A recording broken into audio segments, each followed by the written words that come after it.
জয় গোপাল জয় জয় রাধা রমন হরি জয় জয়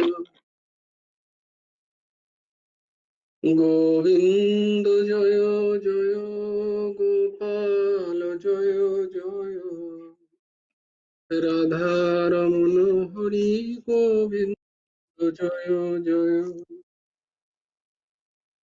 হে কৃষ্ণ গোবিন্দ হরে মুরারি হে নাথ নারায়ণ বাসুদেব গোবিন্দ জয় জয় গোপাল জয় জয় রাধারমণ হরি গোবিন্দ জয় জয় হে কৃষ্ণ গোবিন্দ হরে মুরারে হে নাথ নারায়ণ বাসুদেব গোবিন্দ জয় জয় গোপাল জয় জয় রাধা রমণ হরি গোবিন্দ জয় জয় হে কৃষ্ণ গোবিন্দ হরে মুরারে হে নাথ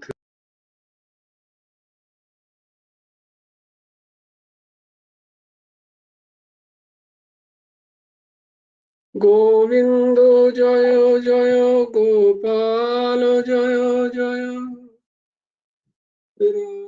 রমণ হরি গোবিন্দ জয় জয়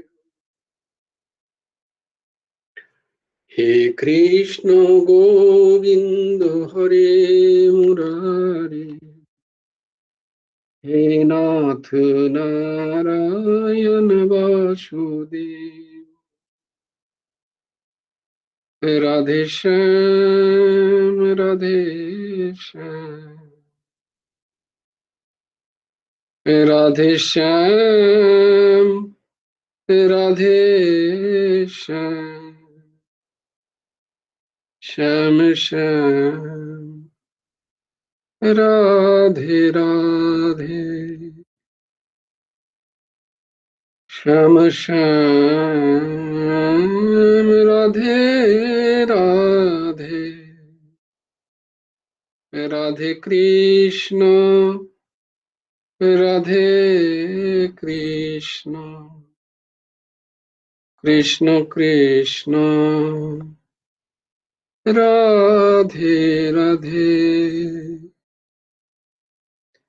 রাধে শ্যাম রাধে শ্যাম শ্যাম শ্যাম রাধে রাধে রাধে কৃষ্ণ রাধে কৃষ্ণ কৃষ্ণ কৃষ্ণ রাধে রাধে রাধে শ্যাম রাধে শ্যাম শ্যাম শ্যাম রাধে রাধে কৃষ্ণ রাধে কৃষ্ণ কৃষ্ণ কৃষ্ণ রাধে রাধে রাধে শ্যাম রাধে শ্যাম শ্যাম শ্যাম রাধে রাধে রাধে কৃষ্ণ রাধে কৃষ্ণ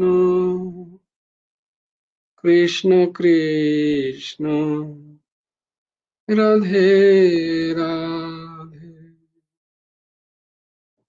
রাধে শ্যাম রাধে श्याम श्याम राधे राधे राधे कृष्ण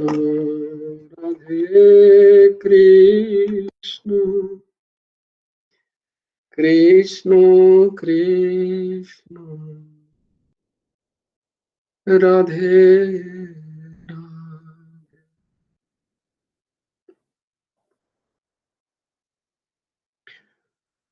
हर हर महादेव हर हर महादेव हर हर महादेव।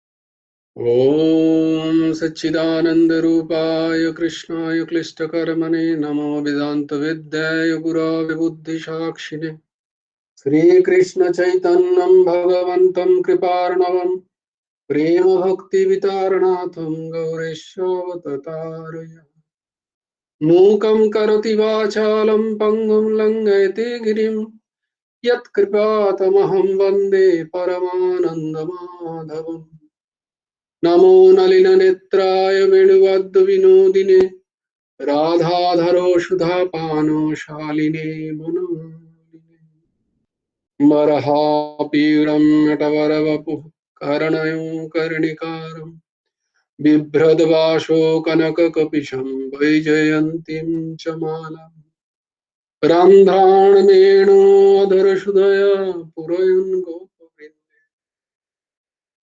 बृन्दारण्यं सपदरमणं प्राविशादगीतकीर्ति जयति परशरसूनो सत्त्ववती हृदयनन्दनवेश यस्य कमलगलितं वाङ्मयमृतं जगत्शिवोति यः स्वानुभवमखिलश्रुतिसारमेकम् अध्यात्मदीपम् अतितितीर्षतां तमोहन्दम् हरिणां करुणाय पुराणगुह्यम् तं व्यासशुनमुपयामि गुरुं मुनीनाम् नारायणं नमस्कृत्य नरं चैव नरोत्तमं देवीं सरस्वतीं व्यासं ततो जयमुदीरये वाञ्छाकल्पतरुभ्यश्च कृपासिन्धुभ्यो एव च पतितानां पावनेभ्यो वैष्णवेभ्यो नमो।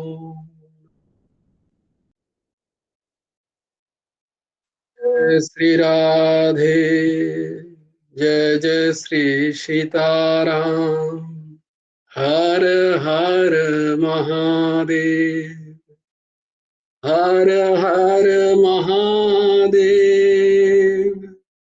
हर हर महादेव।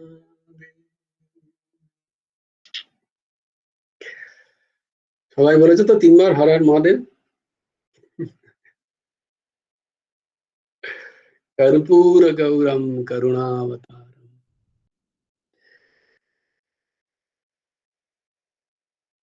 করুণার অবতার হচ্ছেন ভগবান শ্রী শিব। করুণার অবতার। আহা,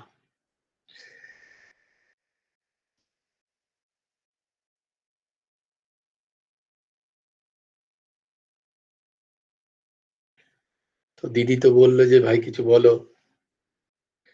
ভাই তো নাইট করে এসে অবস্থা তার খারাপ। কি বলে কি বলে কি যায়, তো ভগবানেরই আশ্রয় নিলাম। প্রভু কিছু বলাও দাসকে দিয়ে। তোমার পরম ভক্তান শুনতে চেয়েছেন, তার প্রসন্নতায় তুমি কিছু বলে। আমার বই খোঁজ, তো খুঁজলেই পেয়ে যাবি কিছু না কিছু। ঠাকুর পাইয়েও দিলেন। বাবা শিবের ভাবনা নির্জন স্থান কোথায় পাই? রত্নান্বেষা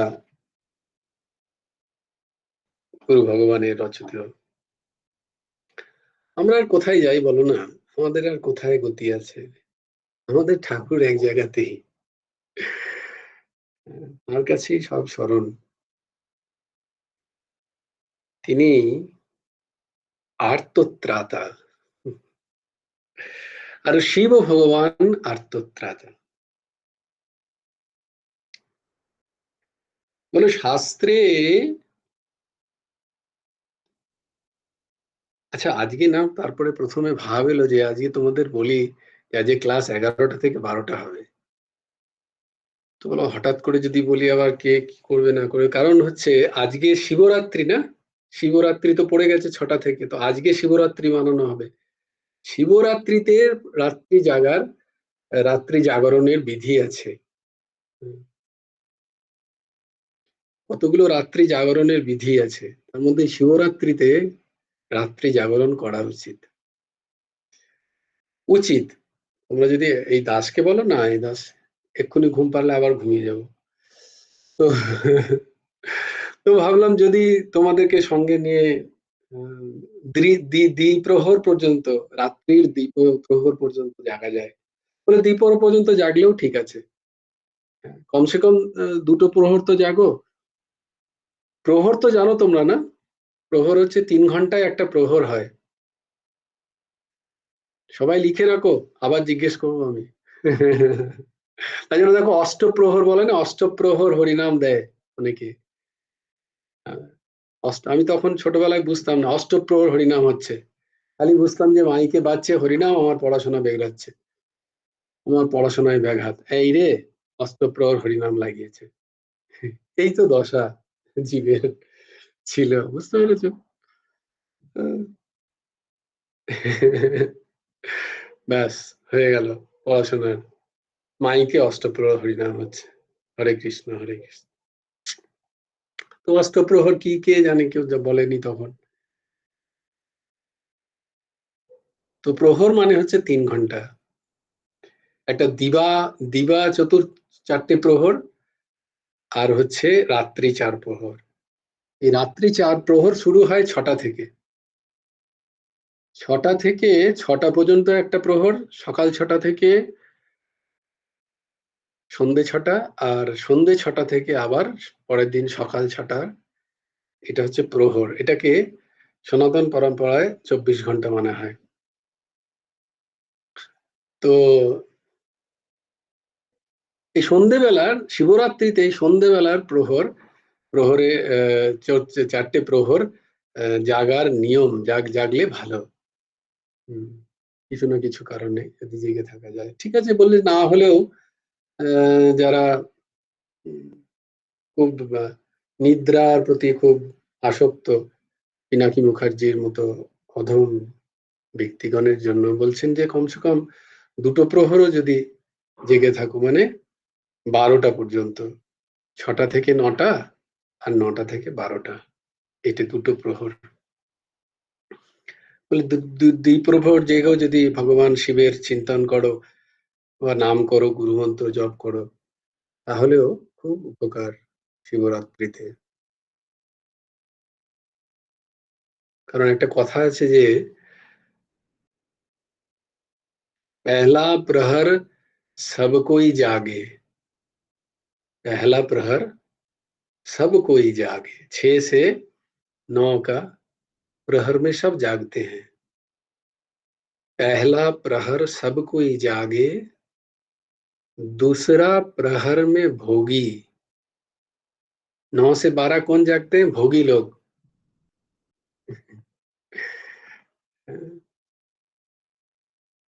বস্তুত 9টার সময় শুয়ে পড়তে পারলে খুব ভালো হয়। তো সবাই হাসি বেড়াইস, 9টার সময় কেউ শোয় নাকি? 9টার সময় তো আমরা খাই না, 10টার সময় খবর দেখতে দেখতে খাই, সিরিয়াল গুলো শেষ হয়ে যায় তারপরে খেতে বসি। কি বলছো 9টার সময়? বোম্বেতে আমরা যখন ছিলাম 10টার সময় তো পার্টি শুরু হতো। ওই মৌসুমী হাসছে, 10টার সময় আসছে সবাই, রাত্রে খেতে বলা হয়েছে, সব এলেই ঢুকলোই হয়তো 10টার সময়, 1টা 1:30 পর্যন্ত হাসি চলছে, বিনা মতলব কা সময়ের অপব্যবহার। 1টা 1:30 2টোর সময় সব বাড়ি যাচ্ছে, এই তো স্থিতি। दूसरा प्रहर में पहला प्रहर में सबकोई জাগে ৬টা থেকে ৯টা। ৯টার সময় যদি কেউ শুয়ে পড়তে পারে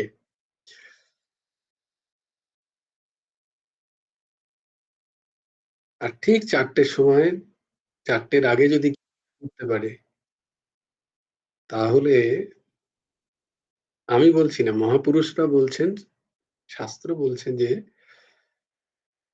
কমসে কম ৯০ থেকে ৯৫% রোগ থেকে সে বেঁচে থাকবে।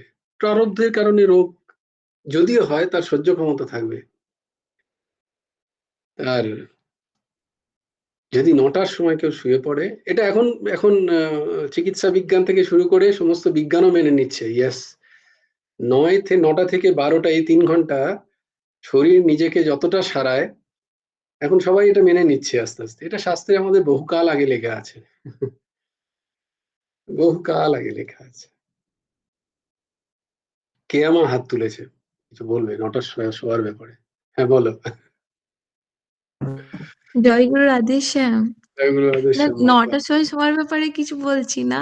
আমি আচ্ছা, বলছিলাম যে আমি আজকে ওই বেদ স্যার শিব স্তুতিটা পাঠ করব।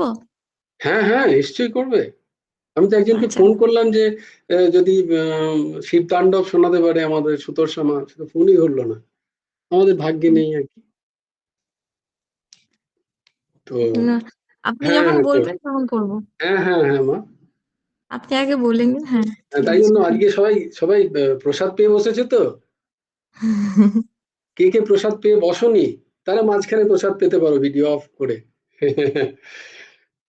কারণ একটু জাগতে হবে আজকে। শিবরাত্রি না? এদিকে হ্যাঁ, পিনাকি বলো। হ্যাঁ, জয়গুরু রাধেশ্যাম। হ্যাঁ, বলিয়ে বা না, ফরমাইয়ে। না, তুমি বললে প্রসাদ পেয়ে বসনি, তাই হাত তুললাম।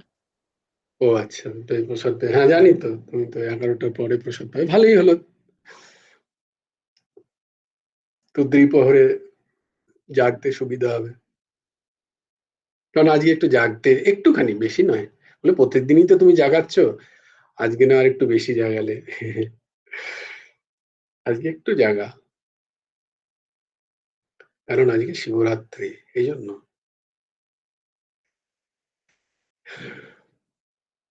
কোথায় ছিলাম? ওই তো ওই ছড়া। হ্যাঁ, ओ हाँ, वेरी गुड, बहुत अच्छे। ऐसे श्रोता होता है तो अच्छा लगता है, बाकी तो सब हम सोते ही हैं। এইরকম শ্রোতা হলে বক্তার বলতে ভালো লাগে। तो पहला प्रहर में सब कोई जागे, दूसरा प्रहर में भोगी, और तीसरा प्रहर में तस्कर जागे, और चौथा प्रहर में योगी। কত সুন্দর কথা, তাই না? এই সাধুশাহী কথা এটা একটা। বলে প্রথম প্রহরে সবাই জাগে, ৬টা থেকে ৯টা সবাই জাগে। ৯টা থেকে ১২টায় কারা জাগে? যারা ভোগপ্রবণ ব্যক্তি, এই দাসের মতো যারা ভোগপ্রবণ। তারপরে বলছে ১২টা থেকে ৩টে জাগে তারা স্বাভাবিক অর্থে, যিনি ভজন করতে বসছেন তার জন্য নয়, স্বাভাবিক অর্থে চোরেরা জেগে থাকে ১২টা থেকে ৩টে পর্যন্ত। কারণ সেই সময় খুব ঘুমোয় সবাই লোকে, চোরেদের চুরি করতে সুবিধা হয় ১২টা থেকে ৩টে। তস্কর মানে চোর। তো तीसरा प्रहर में तस्कर जागे, আর চৌথা প্রহর মে যোগী। ৩টে থেকে ৬টায় জাগে কারা? যারা যোগী মহাত্মা, যারা যোগী মানে যারা যোগ করতে চান ভগবানের সাথে নিজেদেরকে। যোগী মানে ওই আমরা যেটা ভাবি সেই যোগী নয়। যোগী মানে এতদিন তো নিশ্চয়ই তোমাদের মাথাটা ক্লিয়ার যে যোগী মানে যারা যোগ করতে চান সেই পরমাত্মার সাথে, নিজের আত্মতত্ত্বের সাথে, তারাই যোগী। তার জন্য আলাদা করে কোনো বেশ পরিবর্তনের প্রয়োজন নেই। তো এবার দেখে নি কে, আমরা নিজেরাই বুঝতে পারবো যে আমি কোন স্তরের। আমি ভোগী না আমি চোর, আমি যোগী, বাকি তো সবই জাগছে ৬টা থেকে ৯টা।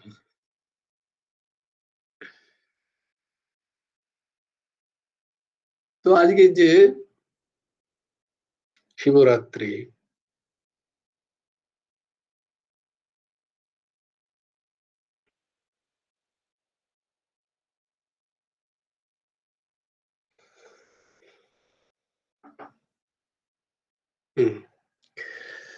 তো আগে কেয়া মায়ের কাছ থেকে শুনে নি। কেয়া মা আমাদের শোনাও, কেয়া মা শোনাও। জয় গুরু রাধেশ্যাম। জয় গুরু রাধেশ। আমি চেষ্টা করছি, ভুল ত্রুটি সব ক্ষমা করে দেবেন। হ্যাঁ, বেদসার শিবস্তুতি। নমো শিবায়, নমো শিবায়, নমো শিবায় নমঃ। पशूनां पतिं पापनाशं परेशं गजेन्द्रस्य कृत्तिं वशानं वरेण्यं जटाजूटमध्ये स्फुरदङ्गवारं महादेवमेकं शरामि शरारिम्। महेशं सुरेशं सुराराधिनाशं विभुं विश्वनाथं विभूतङ्गभूषम् विरूपक्षमिन्दकर्वणि त्रिनेत्रं सदानन्दमीरे प्रभुं पञ्चवक्त्रम् गिरीशं गणेशं गले नीलवर्णं गवेन्द्राधिरूढं गुणातीतरूपम् भवं भास्वरं भस्मनाभूषिताङ्गं भवानी कलत्रं भजे पञ्चवक्त्रम् शिवाकान्त शम्भो शशङ्कार्थमौले महेशं शूले जटाजूटधारिम् तमेको जगद्व्यापको विश्वरूप प्रसीद प्रसीद प्रभो पञ्चरूप परत्मानमेकं जगद्बीजमादं निरीहं निराकारमोङ्कारवेदम् यतो जायते पालतयेन विश्वं तमीशं भजे लीयते यत्र विश्वम् न भूमिर्न चापो न वर्णिर्न वायुर्न चाकाशमस्ति न तन्द्र न निद्रा न ग्रीष्मो न शीतं न देशो न भेषो न यशस्ति मूर्ति स्त्रीमूर्ति समीरे अजं शाश्वतं कारणं कारणानां शिवं केवलं भाषकं भाषकानम् तुरीयं तम परमदन्तहीनं प्रपाद्ये परं पावनं दत्तहीनम् नमस्ते नमस्ते विभो विश्वमूर्ते नमस्ते नमस्ते चिदानन्दमूर्ते नमस्ते नमस्ते तपोयोगगम्य नमस्ते नमस्ते श्रुतिगानगम्य प्रभु शूलपाणे विभु विश्वनाथ महादेव शम्भु महेश त्रिनेत्र शिवकान्त स्वरार शिवकान्त शान्त सुरारे पुरारे तदन्नो वरन्नो नमन्नो नगण्यः। जय गुरु राधेश्याम। नमः शिवाय नमः। অসাধারণ অসাধারণ অসাধারণ মা, খুব সুন্দর, অপূর্ব অপূর্ব অপূর্ব। আহা, মনপ্রাণ ভুলে গেল। সত্যি অপূর্ব। দেখো, গুরু ভগবানের কৃপা কি সুন্দর, অপূর্ব সুন্দর।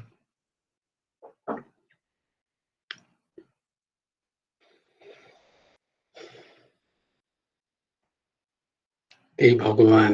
সবাই তালি বাজাও। তালি বাজাও না, ওড়াও, তালি ওড়াও। তালি ওড়াও। ও, অসাধারণ অসাধারণ অসাধারণ, খুব সুন্দর। খুব সুন্দর। তো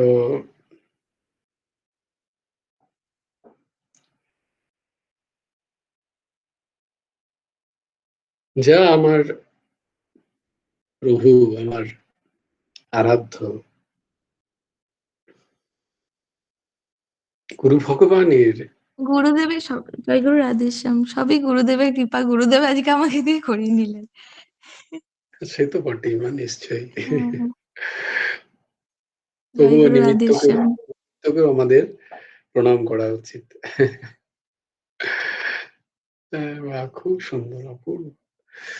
তো গুরু ভগবানের জীবন চরিত্রেও আমরা দেখেছি যে তিনি নিজেকেও হরিহর রূপে প্রকাশ করেছেন। আর শাস্ত্রেও দেখতে পাই যে হরিহরে বিন্দুমাত্র কোথাও কোনো ভেদ নেই। সমস্ত শাস্ত্র প্রমাণ দেয়। তাই আমাদের মধ্যেও, আমাদের চিত্তেও যেন কখনো কোনোভাবে কোথাও এই ভেদ উৎপন্ন না হয়।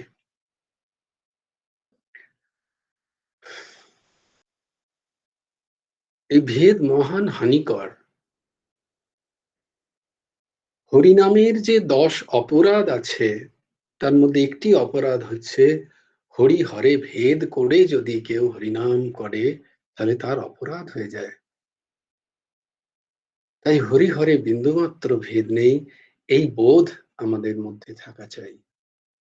আমার কারোর সাথে তর্কের প্রয়োজন নেই, কাউকে কিছু বলার প্রয়োজন নেই। কোনো শৈব যদি বলে না বিষ্ণু আলাদা, হরি আলাদা, তাকে খালি বলো, না না, বৈষ্ণবদের মধ্যে সব থেকে প্রথম ভগবান শিব। সর্বশ্রেষ্ঠ বৈষ্ণব যদি কেউ হন, তিনি ভগবান শিব, তা বৈষ্ণবরা মানে।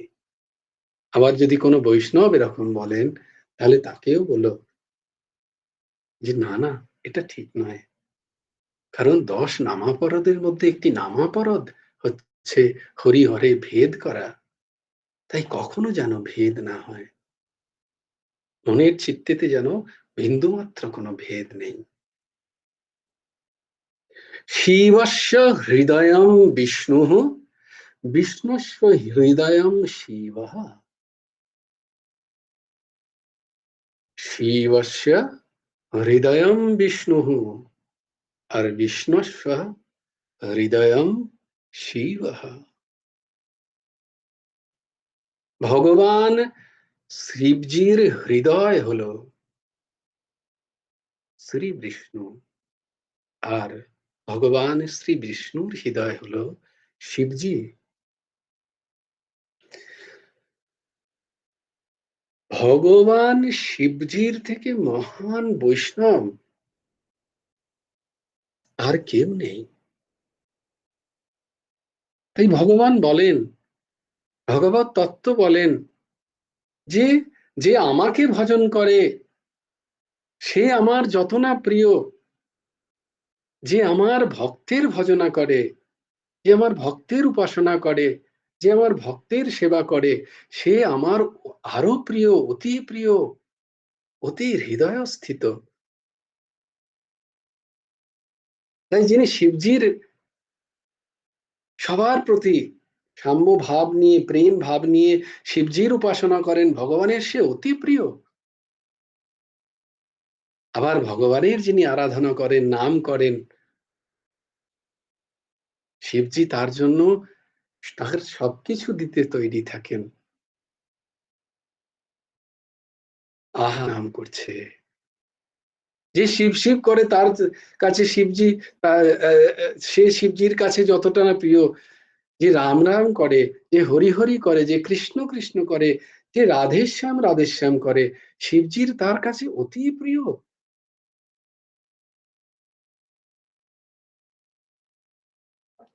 সেই শিবজির মতো কোনো পরম বৈষ্ণব কেউ নেই।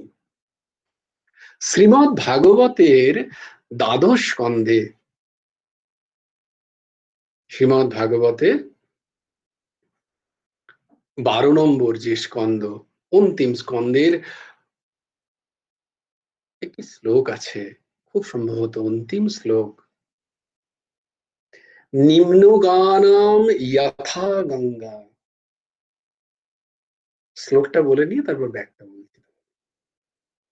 নিম্না জ্ঞানম যথা গঙ্গা দেবানাম অচ্যুতো যথা বৈষ্ণবানাম যথা শম্ভু পুরাণম ইদম তথা।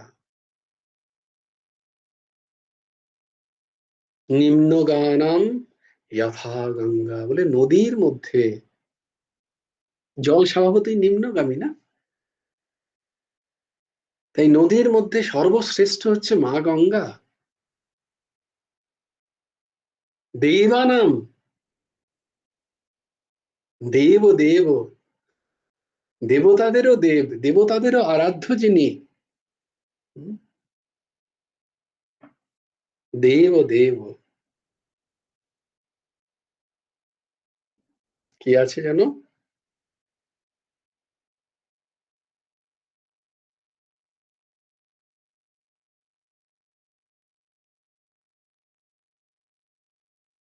দশশ্লোকীর শেষে আমরা গোপাল সহস্রনামের শেষে যে আমরা স্তুতি করি ভগবানের, কি বলো?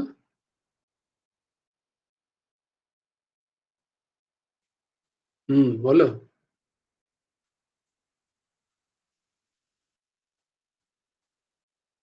বলো, অর্ঘ্য বলো।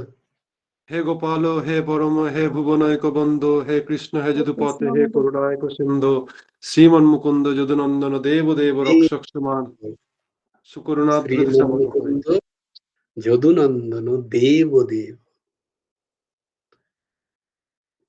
রক্ষস্ব মাম সুকরুণার্দ দৃশাবলোকয়ে। ভগবান এক জায়গায় জানি না অর্ঘ্য বাবা দিয়েছিলেন, ভগবান এক জায়গায় বিভিন্ন জায়গায় গিয়ে তিনি তখন লিখতেন, তখন ছাপানো হয়নি আর কি। তো তিনি এক জায়গায় ওরকম এক ভক্তকে লিখে দিয়েছেন তার, ওই জায়গাটা, এই যে কোডটাকে তিনি লিখেছেন যেটাকে মুখস্থ করতে হবে। ওটা দেওয়া আছে না তোমাদের ঠাকুরের হাতের লেখা, এটাকে মুখস্থ করতে হবে এই জায়গাটা। হ্যাঁ বলো, হ্যাঁ, উর্মিলা বলো। জয়গুরু রাধেশ শ্যাম। হ্যাঁ, হুম। এখানটা এই লাইনটা আমরা জানতাম না, জানলাম আজকে। দেব দেব আমরা ভাবতাম ঠাকুরকেই বোধহয় ইয়ে করা হয়। আর বলছি হর হর মহাদেব কেন বলে, মানে হর হর এই কথাটা কেন বলে?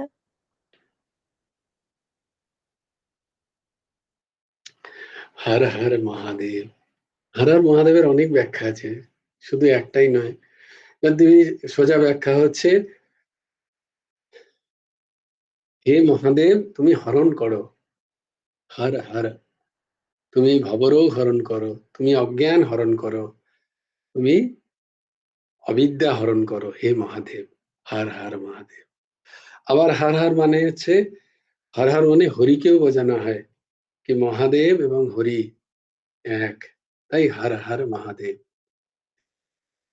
হর মহাদেবকে ডাকারও একটা, তো এরকম ভাবে বিভিন্ন ব্যাখ্যা আছে হর হর মহাদেবের।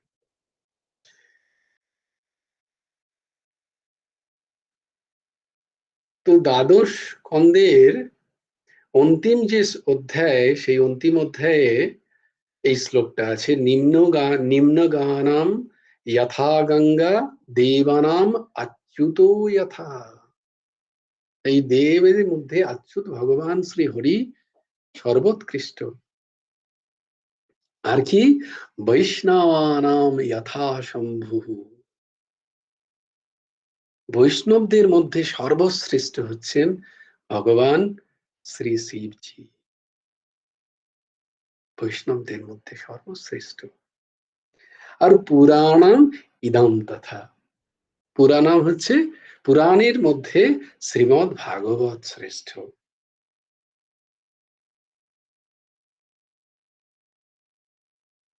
যেমন বৈষ্ণবদের মধ্যে ভগবান শিবের শ্রেষ্ঠত্বকে মানা হয়, তেমনি শৈবদের মধ্যে শ্রী রাম কৃষ্ণ হরিকে মানা হয়, তারা সর্বশ্রেষ্ঠ শৈব, তারা সর্বশ্রেষ্ঠ শৈব। কারণ রাম ও কৃষ্ণের হৃদয় স্বরূপ ভগবান শ্রী শিব।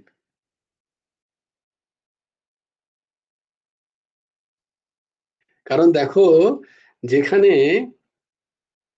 শ্রীমদ্ ভাগবতে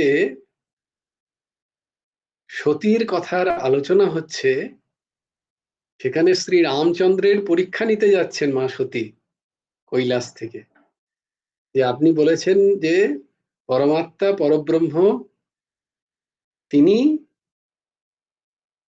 শ্রী রাম রূপে এসে, দশরথ নন্দন রূপে এসে লীলা করছেন, কোথায়? আমি তো দেখতে পাচ্ছি না। তিনি তো তার পত্নীর বিয়োগে হাসিতে হাসিতে করতে করতে জঙ্গলে জঙ্গলে ঘুরে বেড়াচ্ছেন তার ভাইয়ের সাথে, লক্ষণের সাথে। ইনি আবার কিরকম পরমাত্মা?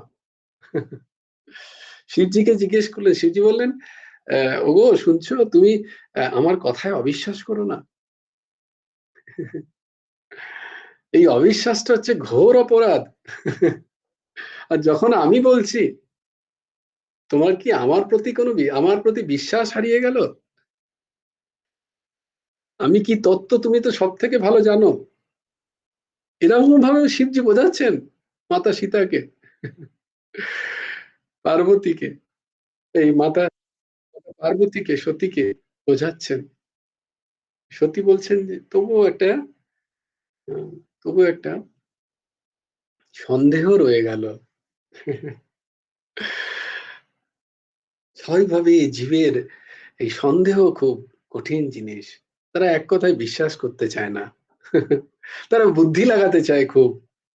আমাদের খুব বুদ্ধি আছে তো, তাই আমরা লাগাতে চাই।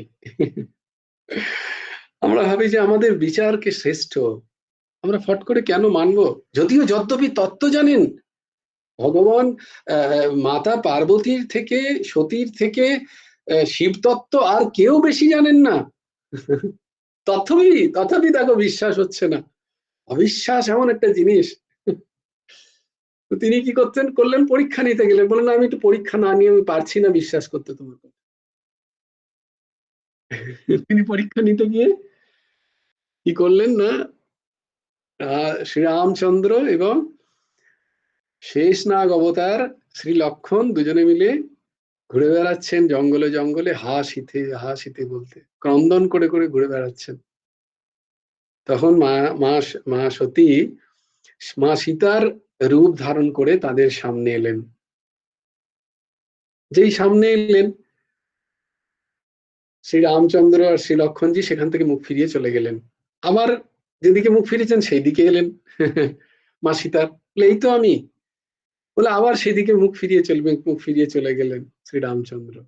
এরকম করে দু চারবার করার পরে শ্রী রামচন্দ্র কি বলছেন শোনো, যে কেন, হে মাতা সতী, হে মাতে সতী,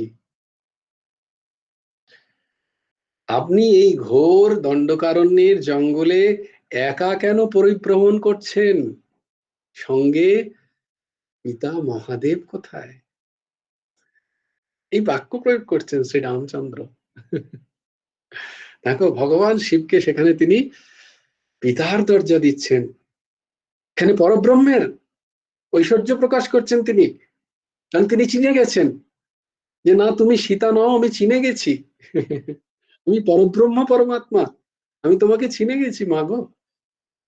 আর তিনি বলছেন মা, হে মা শীতে তখন অবাক, তখন তাকে প্রণাম করছেন, না না না, আমি পরীক্ষা নিচ্ছি, আমাকে ক্ষমা করে দেবেন, আমার মহা ভুল হয়ে গেছে।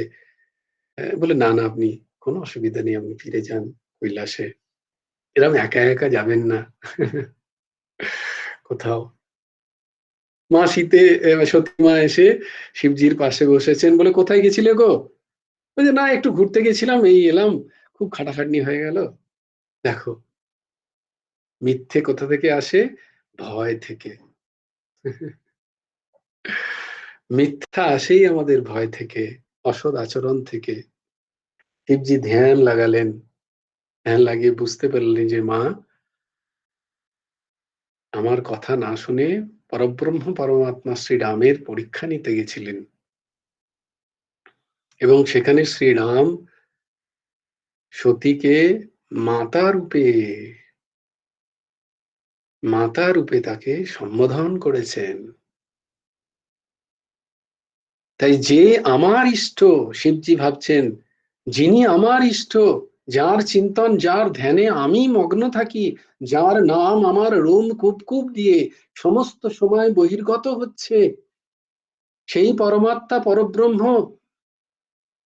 জগৎ শ্রেষ্ঠ দেবাদি দেব শ্রী রামচন্দ্র আমার স্ত্রীকে মাতা বলেছেন। তাই সম্পর্কে সে আমারও মাতা হলো।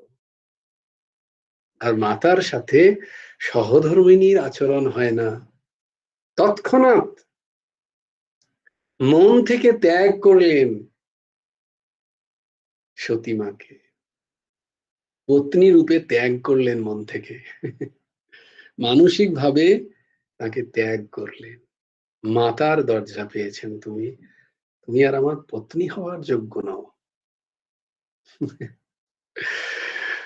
সতীমাও কম নয়, তিনি বুঝে গেলেন শিবজির মানসিক স্থিতি, কোথাও তো গন্ডগোল হয়েছে, খুব ভুল হয়ে গেছে।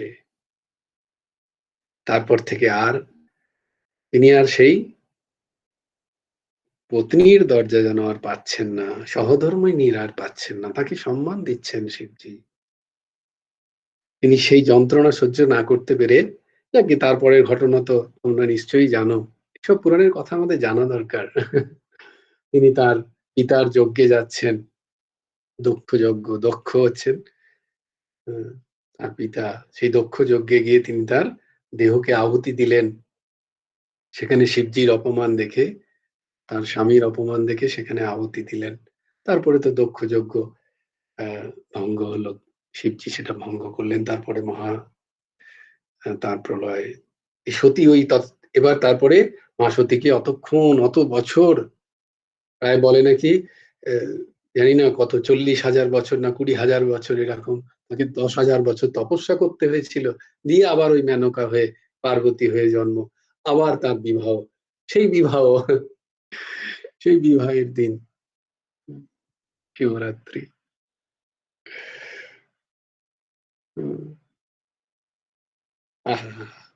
দেখো ভগবান কিভাবে কৃপা করেন। কালকে যদি দিদির এই প্রস্তাব না থাকতো, তাহলে এইসবের স্মরণও হতো না। দেখো এইসবের স্মরণ হয়ে যাচ্ছে, এগুলো সব ভাগবতের কথা। তো ভগবান এই গুরু কৃপা, এগুলো তোমাদের অনুভব হচ্ছে তো, তোমাদের অনুভব হচ্ছে তো, এই গুরু কৃপা, গুরু কৃপা কোনো না কোনো রূপে আসে, মাধ্যমে আসে।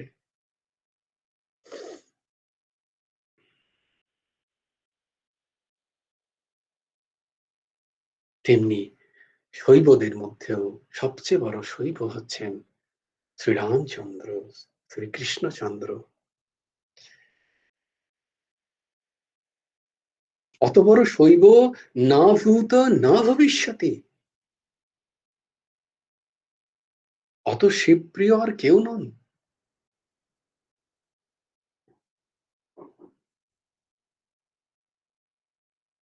ভক্তি সুধা নামে একটা গ্রন্থ আছে, ধর্ম সম্রাট কারপ্রাত্রিজির রচিত।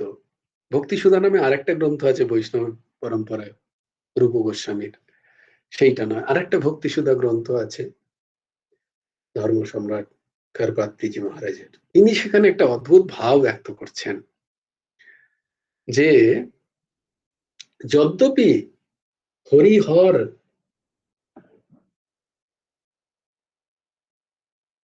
এরা সনাতন পরম্পরায় সনাতন পরমাত্মা নিরন্তর এক রূপে থাকেন, এরা গুণাতীত, এরা প্রকৃতির গুণের দ্বারা আবদ্ধ নন, তথাপি এই সৃষ্টির যে ব্যবস্থা, সেই ব্যবস্থাকে ঠিক রাখার জন্য এই পরমাত্মা পরব্রহ্ম তিনি গুণকে স্বীকার করে নেন জীব উদ্ধারের কল্পে, জীব কল্যাণের কল্পে। তাই সত্য রজ তম গুণের শিকার হয়ে তিন দেবতার কল্পনা, তিন দেবতার চিন্তন, তিন দেবতার স্বীকার্য বিষয়।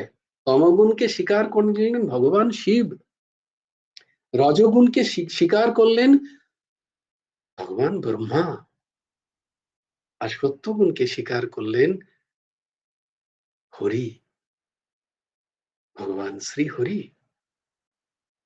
এই 3 গুণকে তারা স্বীকার করলেন, যদ্যপি এরা প্রত্যেকেই গুণাতীত স্থিতিতে আছেন, এদের প্রয়োজন নেই, কিন্তু জগৎ জীবের প্রয়োজন। কারণ জগৎ জীব চায় যদি তার উপলব্ধির জায়গায়, তার উপাসনার জায়গায় যদি কেউ তার মতো করে কেউ না থাকে, তাহলে তার মনে হবে এরা তো আমার থেকে অনেক উঁচুতে, এরা তো অনেক বড়, এদের তো অনেক বিশাল, আমি হয়তো এরকম হতে পারবো না। তাই জন্য তারা এই গুণ স্বীকার করে জগৎ জীবের কল্যাণের জন্য এদের আরাধ্য দেবতা হলেন তমগুণ, রজগুণ, সত্যগুণের। তো যদ্যপি তমগুণের, যেহেতু তমগুণ, রজগুণ এবং সত্যগুণকে তারা স্বীকার করলেন, তাই তাদেরও একটা বর্ণভেদ আছে। বর্ণভেদ মানে ওই বর্ণ নয়, বর্ণ মানে রং। তমগুণের রং হচ্ছে স্বভাবতভাবেই শ্যামলা, শুক্লা, কালো, গভীর নীল বর্ণ। রজগুণের বর্ণ হচ্ছে, রং হচ্ছে রক্তিম, লাল। আর সত্যগুণের বর্ণ হচ্ছে, রং হচ্ছে সাদা, শুভ্র।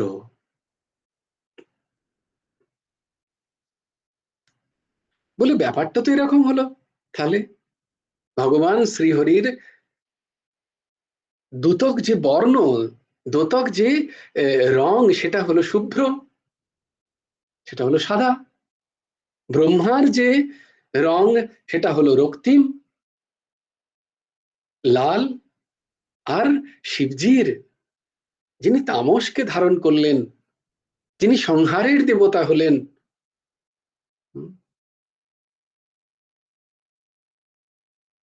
তার রং কি? তার রং কালো। বলে কিন্তু শাস্ত্র তো উল্টো বলছে। শাস্ত্র বলছে কর্পূর গৌরম করুণাবতারম। বলে শিবজির রং তো শুভ্র, কর্পূর গৌর, কর্পূরের যেমন রং শুভ্র, সুন্দর, অদ্ভুত, সাদা, সেই রং হচ্ছে শিবজির গায়ের রং। আর ভগবান শ্রী রামচন্দ্র হরি, ভগবান শ্রী কৃষ্ণচন্দ্রের গায়ের রং তো কালো, শ্যাম বর্ণ। বলে ঠিক মিলল না তো গুণের সাথে। কি অদ্ভুত ভাব দেখো মনীষীদের। বলে না না, বিষয়টা এরকম নয়। তাহলে বিষয়টা কিরকম? যে এরকম যে ভগবান শ্রী রামচন্দ্র, ভগবান শ্রী হরি নিত্য সেই শিবের ধ্যান করেন, নিত্য সেই শিবের ধ্যানে তিনি মগ্ন। তাই সেই শিবের ধ্যান করতে করতে শিবজির যে গায়ের রং, সেই গায়ের রং ওই যে শ্যাম রটত রটত শ্যাম, রাধা শ্যাম ভাই, উচ্চত নিজ সখিনীতে দিয়া কাহা গেয়। রাধা শ্যামের কথা ভাবতে ভাবতে নিজেকে শ্যাম মনে করছে, আর বলছে যে রাধারানী কোথায় গেল রে, রাধারানী কোথায় গেল, আমার শ্যামা কোথায় গেল।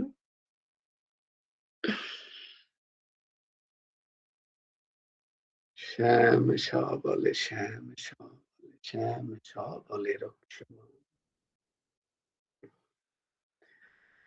রাধা মাধব, রাধা মাধব, রাধা মাধব পাহি মা। কৃষ্ণ কেশব, কৃষ্ণ কেশব, কৃষ্ণ কেশব রক্ষমা। শ্যাম নারায়ণ, শ্যাম নারায়ণ, শ্যাম নারায়ণ পাহি মা। শ্যামা স বলে, শ্যামা স বলে, শ্যামা সবলে রোগ সমান, কৃষ্ণ কেশব কৃষ্ণ কেশব কৃষ্ণ কেশব রোগ সমান, শ্যামা সবলে শ্যামা সবলে শ্যামা সবলে রোগ সমান।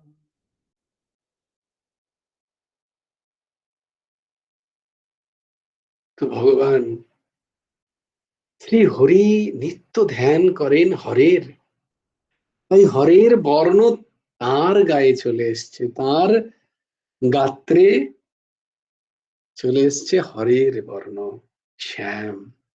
আর হর শ্রী শিবজি নিত্য ভগবান শ্রী হরির ধ্যান করেন, নিত্য নৈমিত্য এক ফোঁটা যেন তৈল ধারাবত সেই হরির ধ্যান করছেন।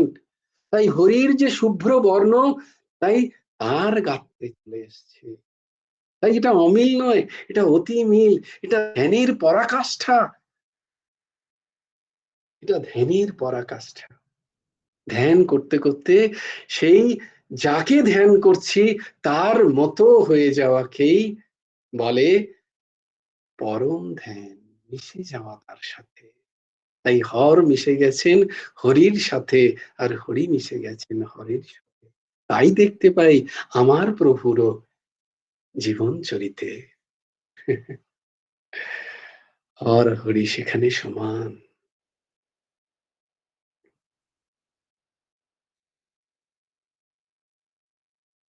করুণা করুণা করুণা। তাহলে এই জীবের কথা বলছি, বাকিদের তো আমার স্থিতিই নেই। এই জীবের স্থিতি অতি অতি নিম্ন, শুদ্ধ করুণা প্রবণতা, একমাত্র করুণা প্রবণতা, বিন্দু মাত্র কোথাও কোনো কর্ম নেই, কোনো সাধন নেই, কোনো যোগ্যতা নেই, কোনো গুণ নেই, শুদ্ধ প্রভুর করুণা প্রবণতায় এইরকম অধম জীবের প্রতি কৃপা হয়। এ তার করুণা ছাড়া আর কিছু নয়, অহৈতুকী করুণা, পূর্ণ মাত্রায় অহৈতুকী করুণা। এটা মেনে নাও ব্যাস। কারণ এই দাস এসে কত কত কখনো কখনো সত্যি বলে, এই এক সময় বলছে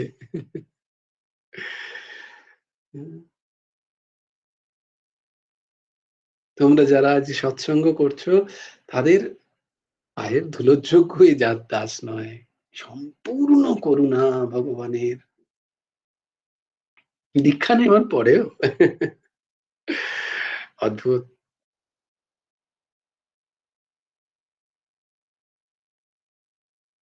সম্পূর্ণ করুণা, তো করুণার অবতার তিনি। আর তার শুভ্র বেশ দেখো, তিনি একবার একটা ফেস্টুনে তার ছবি দেওয়া হয়েছে, রক্তিম বর্ণ। সত্যিই তো শেষের দিকে দেখো না, এই পেছনেই আর যে ছবিটা, যেন আমরা যেটাকে বলে আপেলের মতো গায়ের রং, রক্তিম বর্ণ, যেন গাল থেকে যেন বেরিয়ে আসবে এত শুভ্রতা। সেই ছবিটা দেওয়া হয়েছে, অপূর্ব লাগছে। তো সেটা তিনিই দেখে বলছেন, বাবা বাবা দেখো দেখো তোমাদের গুরুদেবের ছবি দেখো কত, বলছেন আর হাসছেন, দেখো দেখো এত ফর্সা এত ফর্সা কে হবে। কি অদ্ভুত, কি অদ্ভুত, কি অদ্ভুত।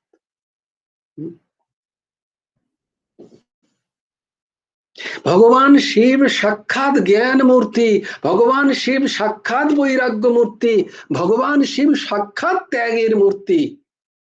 ত্যাগ মূর্তি, ত্যাগ যদি মূর্তি ধারণ করে কেউ থাকে তাহলে সেটা ভগবান শিব। অত বড় কাশীকে তিনি নিজে স্থাপন করেছেন, যার কখনো বিনাশ নেই। শিবের ত্রিশূলের উপরে কাশী অবস্থান করে।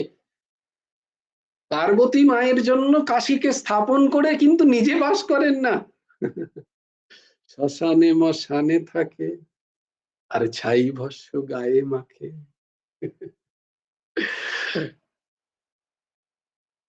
কি ত্যাগ, ত্যাগের প্রতিমূর্তি তিনি।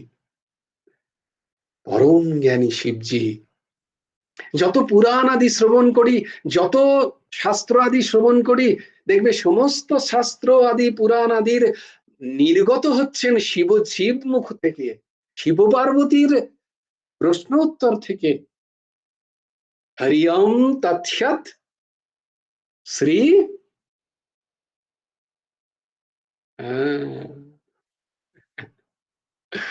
বলো বলো। পার্বতীশ্বর সংবাদে শ্রী শ্রী গোপাল। আরে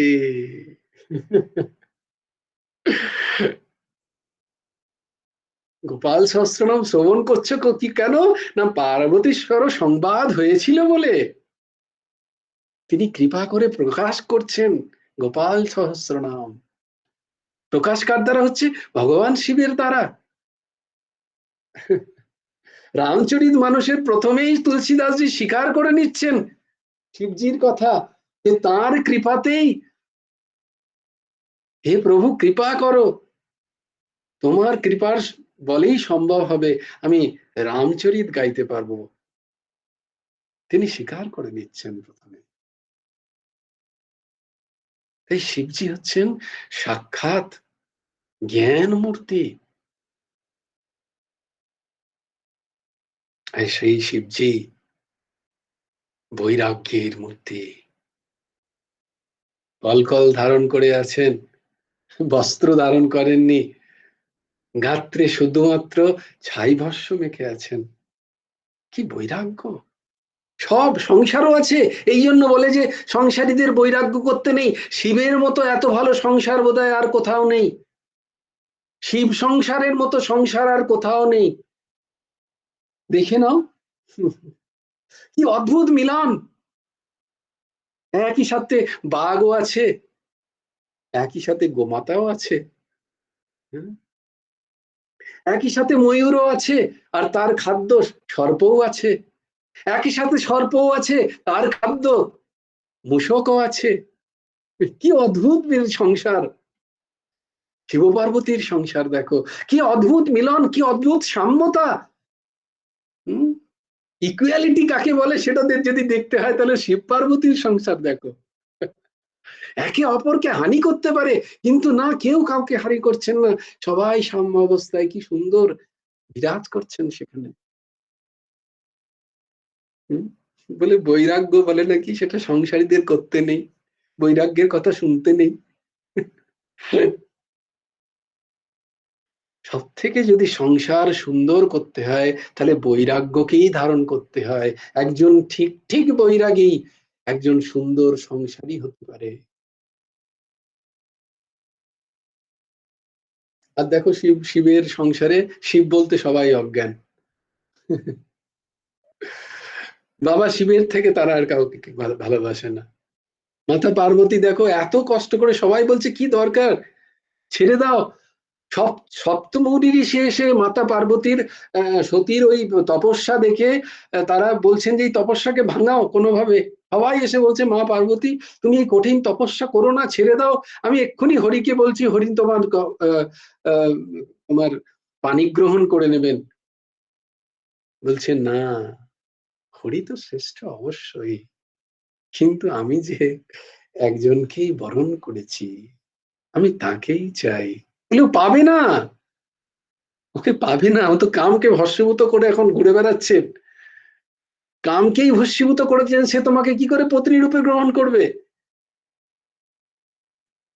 বলছে তোমরা জানো না, তোমরা এসো, নিজের নিজের কার্য করো। সপ্ত ঋষিকে মা পার্বতী বলছেন আমি যদি পতি রূপে কাউকে গ্রহণ করি তো একমাত্র শিবজি, আর কেউ নন। দেখো ये है शिव तत्व, এটা মাতা পার্বতীর তত্ত্ব, করুণা অবতার,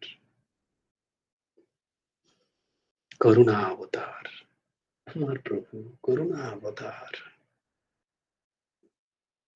আর সেই করুণা অবতারের দরবারই একটা এমন দরবার যেখানে খুব আশুতোষ হন, তিনি খুব তাড়াতাড়ি সন্তুষ্ট হয়ে যান সেই বাবা শিব। তারই একটা ছোট্ট কাহানিও তোমাদের বলবো আজকে। যখন নরসিংহ মেহতা ছোট, তখন যখন নরসিংহ মেহতাকে তার ঘর থেকে বার করে দেয়া হলো, তার বৌদি, তার দাদা ছিলেন পুলিশের চাকরি করতেন, খুব করুণাপ্রবণ ছিলেন ভাইয়ের প্রতি, কিন্তু তার বৌদি গুরু কৃপায় বলো ভগবত কৃপায় বলো তার প্রতি অতি অপ্রসন্ন থাকতেন, খুব ক্লিষ্ট কষ্ট দিতেন, খেতে দিতেন না। তোমরা বললেন এটা কি গুরুপ্রবণ, এটা কি গুরুকৃপা বলছো, হরিকৃপা বলছে? হ্যাঁ, সংসার যতক্ষণ না মেরে তাড়াচ্ছে ততক্ষণ জীবের মোহ যায় না, ততক্ষণ জীবের মোহ যায় না, তখন জীবের খুব মোহ থাকে, এভাবে যে এই সংসারীরা খুব আমাকে ভালোবাসে। মিথ্যা মোহতে যতক্ষণ না তাড়াচ্ছে, তিরস্কার করছে, ততক্ষণ এই মোহ যাওয়া খুব কঠিন।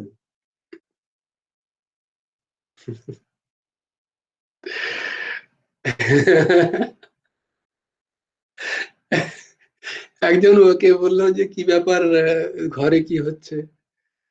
তো আমি তো বললাম আজকাল তো এই দাসের যে ঘর বোম্বে ব্যাঙ্গালোরে আছে, সেটা একটা ট্রানজিট স্টেশন হয়ে গেছে আর কি, এখানেই বরং কম থাকা হয়, হোটেলে হোটেলেই বেশি থাকা হচ্ছে। তো এটা সবাই এখন বলছে এটা এটা এখন তোর একটা হোটেলের মতো হয়ে গেছে, আসছিস কিছু জিনিস কিনে নেওয়া হচ্ছে, হঠাৎ করে বলছে আবার ওখানে চলে যা, তো সেটা ন্যাচারাল, সেগুলো সব খারাপ হয়ে যাচ্ছে, যখন আসছি সব ফেলে দাও। তো একজনকে বললাম যে না, গুরুজির খুব কৃপা, খুব কৃপা, কারণ একটা জায়গায় থাকতে থাকতে জল বড্ড বেশি ঘোলা হয়ে যায়। ওই যে তোমাদের বলেছি না যে पंछी उड़ते भला, पानी बहते भला, फूल खिलते भला, और संत साधु चरते भला। সাধু যদি এক জায়গায় থেকে যায় না, সাধুরও মমত্ব বুদ্ধি লেগে যায় ঘরের প্রতি, জিনিসের প্রতি। তো এগুলো গুরু কৃপা, এগুলো গুরু কৃপা। আমি গুরু কৃপার উদাহরণ দিচ্ছি, নিজেকে প্রকাশ করার জন্য নয়।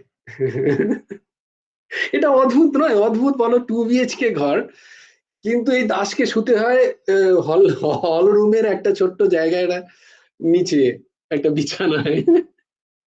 এগুলো কি বলবে তুমি? ঘরে দুটো খাটও আছে, এই নিয়ে যে খাট নেই, সেখানে অতিথি সেবা হয়। এই অদ্ভুত কৃপা। এই যে ইচ্ছা করেও করি না আমি, কিন্তু আমার খুব ইচ্ছা হয় খাটে গিয়ে শুই, এরকম ভেবো না যে আমি কোনো ত্যাগী বৈরাগী, এরকম নই, একেবারেই নই, আমি অতি ভোগী। কিন্তু এগুলো গুরু কৃপা, এমন ভাবে তৈরি করেছেন জিনিসগুলোকে যে এছাড়া উপায় নেই। অদ্ভুত অদ্ভুত, শুধু অদ্ভুত নয়, অত্যাদ্ভুত, অতি অদ্ভুত। তো করুণা করুণা করুণা, আহা, তার করুণার কথা স্মরণ এলেই যেন চোখে থেকে আর জল আটকায় না। বলে এত করুণা প্রভু, এত নিচের প্রতি, এত দিন, এত নিচ, তার প্রতি এত করুণা, তাকে দিয়ে তুমি এইভাবে করিয়ে নিচ্ছ ঠাকুর। এত ভোগী, এত নিজ প্রবৃত্তি।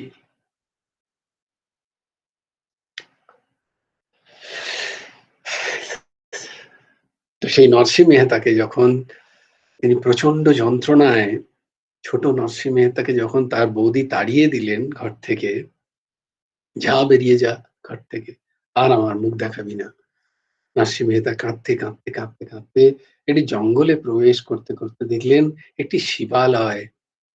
আহা, তিনি শিবালয় দেখে বললেন, আহ এর থেকে বড় দরবার আর কোথাও নেই, আমি আমি এখানেই পড়ে থাকবো, আমি বাবা শিবের শরণ নিলাম। তিনি, নরসিংহ মেহতা ছোট, তিনি জানেন না কিছু, তার কোনো জ্ঞান নেই, কোনো শাস্ত্র জ্ঞান নেই, কোনো বই সাধারণ জ্ঞানও নেই, তিনি অতি অতি বাল্যকাল, তিনি স্কুলে যাননি, তার কোনো জ্ঞান নেই, কিন্তু শিবজির প্রতি এক অপূর্ব টান, অপূর্ব ভালোবাসা, তার প্রতি বিশ্বাস। সেই একটা ভগ্ন শিব মন্দিরে সেখানে একটা শিবলিঙ্গ দেখে তিনি সেইখানে শিব লিঙ্গকে জড়িয়ে, শিব শিব ভগবান শিবকে জড়িয়ে নিরন্তর কাঁদতে লাগলেন। কাঁদছেন আর শিব শিব বলে বাবাকে ডাকছেন, হে প্রভু, হে প্রভু, আমাকে পথ দেখাও, হে ঠাকুর আমাকে পথ দেখাও, হে মহাদেব আমাকে পথ দেখাও, হে ভূত ভবন আমাকে পথ দেখাও মা প্রভু। আর কাঁদছেন। একদিন নয়, জানো কতদিন? 7 দিন 7 রাত্রি, 7 দিন 7 রাত্রি ছোট্ট নরসিংহ মেহতা নিরন্তর কাঁদছেন আর মহাদেবকে ডাকছেন। মহাদেব এলেন না কেন? আমরা তো একটুখানি কাঁদি না, একটুখানি এদিক ওদিক হলি ভগবানের প্রতি কত রাগ, গুরুদেব আমাকে দেখেন না। আর নরসিংহ মেহতা দেখো 7 দিন 7 রাত্রি নিরন্তর কাঁদছে, কিছু খাওয়া নেই, কিছু পরা নেই, ঘোর জঙ্গল, কিন্তু ভগবানকে ছাড়েননি, শিবজিকে ছাড়েননি। আমরা তো একটু এদিক ওদিক গেলে, আশ্রমে গিয়ে একটু একটু অপমান হলো, পরে আর 3-4 মাস 6 মাস 1 বছর 2 বছর আর আশ্রমে গেলাম না, কেউ ওখানে কে যাবে? এই তো আমাদের স্থিতি।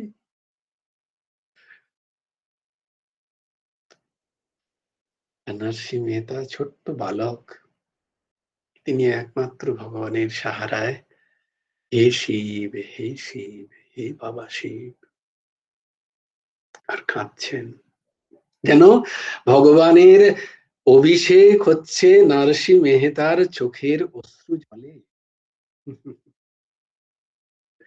শিব আসতে পারছেন না, বলে কেন? বলে এইখানেই পার্থক্য ভগবানের সাথে আর আচার্যের পার্থক্য। তাই ভগবান কখনো কখনো আচার্যের রূপ ধরে শ্রী শ্রী পরমহংস ঠাকুর ভগবান শ্রী হেমন্তদেব রূপে আসেন, যখন যে ভগবান সাক্ষাৎ আচার্য, কারণ সেখানে তাকে জীবকে কৃপা করার জন্য আর আচার্যের সম্মুখীন হতে হয় না। ভগবান নিজে কৃপা করতে পারেন না, তার আচার্য চাই। তাই শিব কৃপা হয় আচার্য স্বরূপ যখন মা পার্বতীর কৃপা হয়, তাই কৃষ্ণ কৃপা হয়, বাঁকে বিহারীর কৃপা হয়, বৃন্দাবন বিহারীর কৃপা তখনই হয় যখন আচার্য স্বরূপ বৃষভানু নন্দিনী, কীর্তিদানন্দিনী মা রাধারানীর কৃপা হয়। শ্রী রামচন্দ্রের কৃপা পেতে গেলে দশরথ পুত্র শ্রী রামচন্দ্রের কৃপা পেতে গেলে বৈদেহী নন্দিনী মা সীতারানীর কৃপা চাই, আচার্যের সুপারিশ চাই। আর আচার্যের সুপারিশ যদি হয়ে যায়, আচার্য যদি কাউকে গ্রহণ করে যায়, তাহলে ভগবানেরও ক্ষমতা নেই যে তাকে সেখান থেকে সে নিজেকে কৃপা না করে পারবে। ভগবান যদি কাউকে গ্রহণ করেন, ভগবানের ইচ্ছা, তিনি কৃপা করবেন কি করবেন না, কিন্তু আচার্য যদি কাউকে গ্রহণ করে নেন, ভগবানকে কৃপা করতেই হবে, করতেই হবে, করতেই হবে, এ ধ্রুব সত্য। তাই আচার্য, তাই আচার্য রূপে অবতার আমার করুণা অবতারম পরমহংস ঠাকুর শ্রী শ্রী হেমন্ত দেবজি কর্পূর গৌরম, সাক্ষাৎ বাবা শিব। সাক্ষাৎ সেই যুগল আচার্য রূপে এসেছেন জীব উদ্ধারের কল্পে।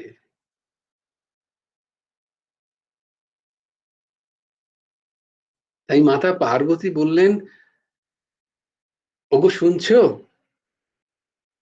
একজন তোমাকে, একটা ছোট্ট বাচ্চা গত 7 দিন 7 রাত ধরে তোমার কাছে এসে কান্নাকাটি করছে, আর তুমি তাকে দর্শন দিচ্ছ না, তাকে কৃপা করছো না। তুমি করুণার অবতার, তুমি কৃপা সিন্ধু, দয়া সিন্ধু, তোমার তো এরকম আচরণ ঠিক নয়। বাবা বলছেন একটু যেন কপট ভঙ্গিতে, ছাড়ো তো, এই জগৎ ত্রিগুণাত্মিক, ত্রিকর্ম দ্বারা আবদ্ধ এতে জীব, সঞ্চিত প্রারব্ধ ক্রিয়াশীল কর্ম, কোন জীব কোন কর্মে কখন ভুগছে এ নিয়ে বেশি চিন্তা ভাবনা না করে রাম রাম করো তো। পার্বতী মা বললেন, আচার্যের মন দ্রবীভূত। বললেন, না, প্রতিদিন যার ঘরে কিচ্ছু নেই, যার ঘরে এক ফোঁটা হয়তো চালও নেই সেদ্ধ করে ভাত খাবার মতো, সেই ঘরেও যদি কেউ দিনাতি দিন হয়ে কাঁদতে কাঁদতে তার কৃপা ভিক্ষা করে, সেই ব্যক্তিও সেই কৃপা ভিক্ষাকারী ব্যক্তির প্রতি দয়া দেখান, একটু হয়তো জলও দেন উঠিয়ে, একটু সান্ত্বনা দেন। আর তুমি তো সাক্ষাৎ দয়ামূর্তি, দেবাদিদেব মহাদেব, তুমি কৃপা করবে না? ভগবান ভেতরে ভেতরে ভাবছিলেন, আমি তো অনেক আগে থেকেই কৃপা করতে চাই, কিন্তু তোমার কৃপা একটু দেরিতে হয়ে গেল যে। হে পার্বতী, তুমি যে এতদিন বলনি আমাকে।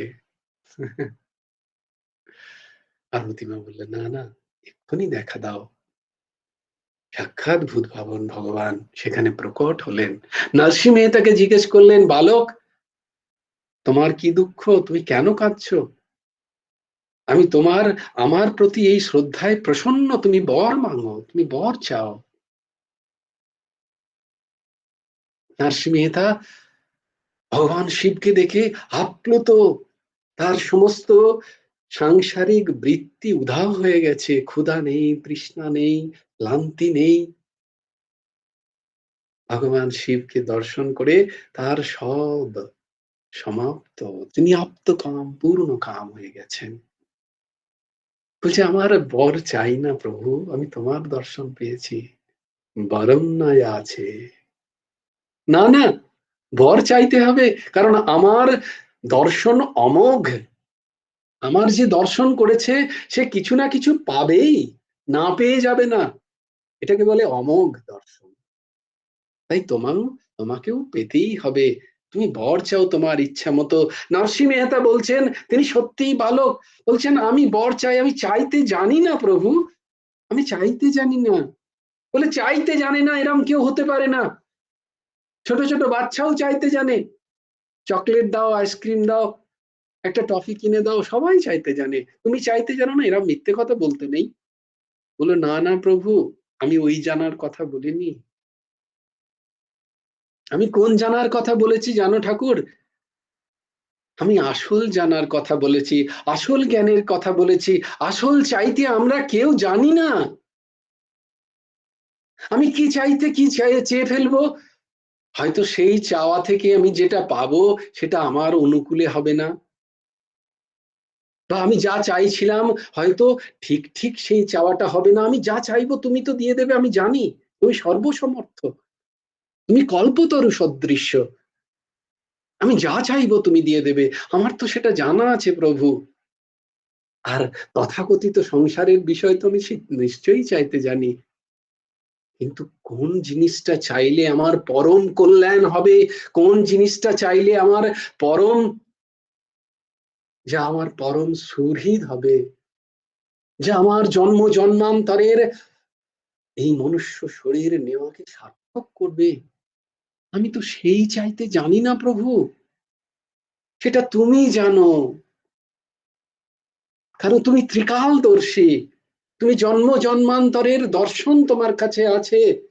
তাই তুমি জানো যে আমার কোন বিষয়টাতে আমার পরম কল্যাণ, তুমি সেটা জানো। আমি সেই জানার কথা বলছি, আমি সেই জিনিসটা চাইতে জানি না। ভালো করে দেখো, আমরা কেউ কি জানি? নরসিংহ মেহতা যে যে চতুরাই দেখাচ্ছেন, এইটাকে বলে চাতুর্য। এটাকে বলে চাতুর্য, এটা বলে বুদ্ধিমানের কাজ। প্রভুর কাছে গিয়ে কিছু চেয়েও না, সেই চায়া পরিণামে দুঃখও দিতে পারে। তাই দেখো নরসিংহ মেহতা চাওয়া শেখাচ্ছেন। তিনি বলছেন, হে প্রভু, আপনার যেটা সব থেকে প্রিয়, আপনার হৃদয়ের সব থেকে প্রিয় বস্তুটা আমাকে দিন। যদি চাইতেই হয়, আমি সেইটা চাইছি। আপনার জীবন ধন দিন আমাকে, আপনার হৃদয়ের ধন দিন আমাকে, হৃদয়ের মণিকে আমাকে আমার হাতে হস্তক্ষেপ করুন। আপনার হৃদয়ের সবথেকে বড় যে জিনিস, ভগবান শিব তো বললেন, এ তো ছোটখাটো বাচ্চা নয়। এক্ষুনি বলছিল আমি চাইতে জানি না, এ তো সব থেকে ভালো চাইতে জানে। ব্যাস, ভগবান তো কথা দিয়েছেন, এবার ফেসে গেছেন। হৃদয়ের সেই মণি, সেই নীলকান্ত মণিকে আমি কি করে দিই? তার ভক্তি আমার সর্বস্ব হৃদয়। সেই রামচন্দ্র কৃষ্ণচন্দ্র ছাড়া আমার হৃদয় কম্পন হবে না। প্রত্যেক হৃদয়ের কম্পনে যাদের নাম আসে, তার ভক্তি কি করে দিই আমি? সেটা আমার হৃদয় সর্বস্ব। এ তো সেইটা চাইছে। এ তো এ তো খেতে চাইছে না। এ তো কারোর কাছ থেকে বৌদির প্রতি ক্রোধ ভরে বলতে চাইছে না, ওর খারাপ করে দাও, এরম তো কিছু বলছে না। এ তো জাগতিক কোনো রিভেঞ্জ চাইছে না, যে ও আমাকে মেরেছে, ও আমাকে হানি করেছে, ওর কিছুটা হানি করে দাও, এরম চাই। এটা সহজ আমার পক্ষে, নিমিষে আমার আমার দ্বারা হয়ে যাবে। কোনো বস্তু চাইছে না। এ কি চাইছে? আমার হৃদয়ের সব থেকে গভীর বস্তুটা, সেই ভগবান শ্রী রামচন্দ্রের প্রতি ভক্তি।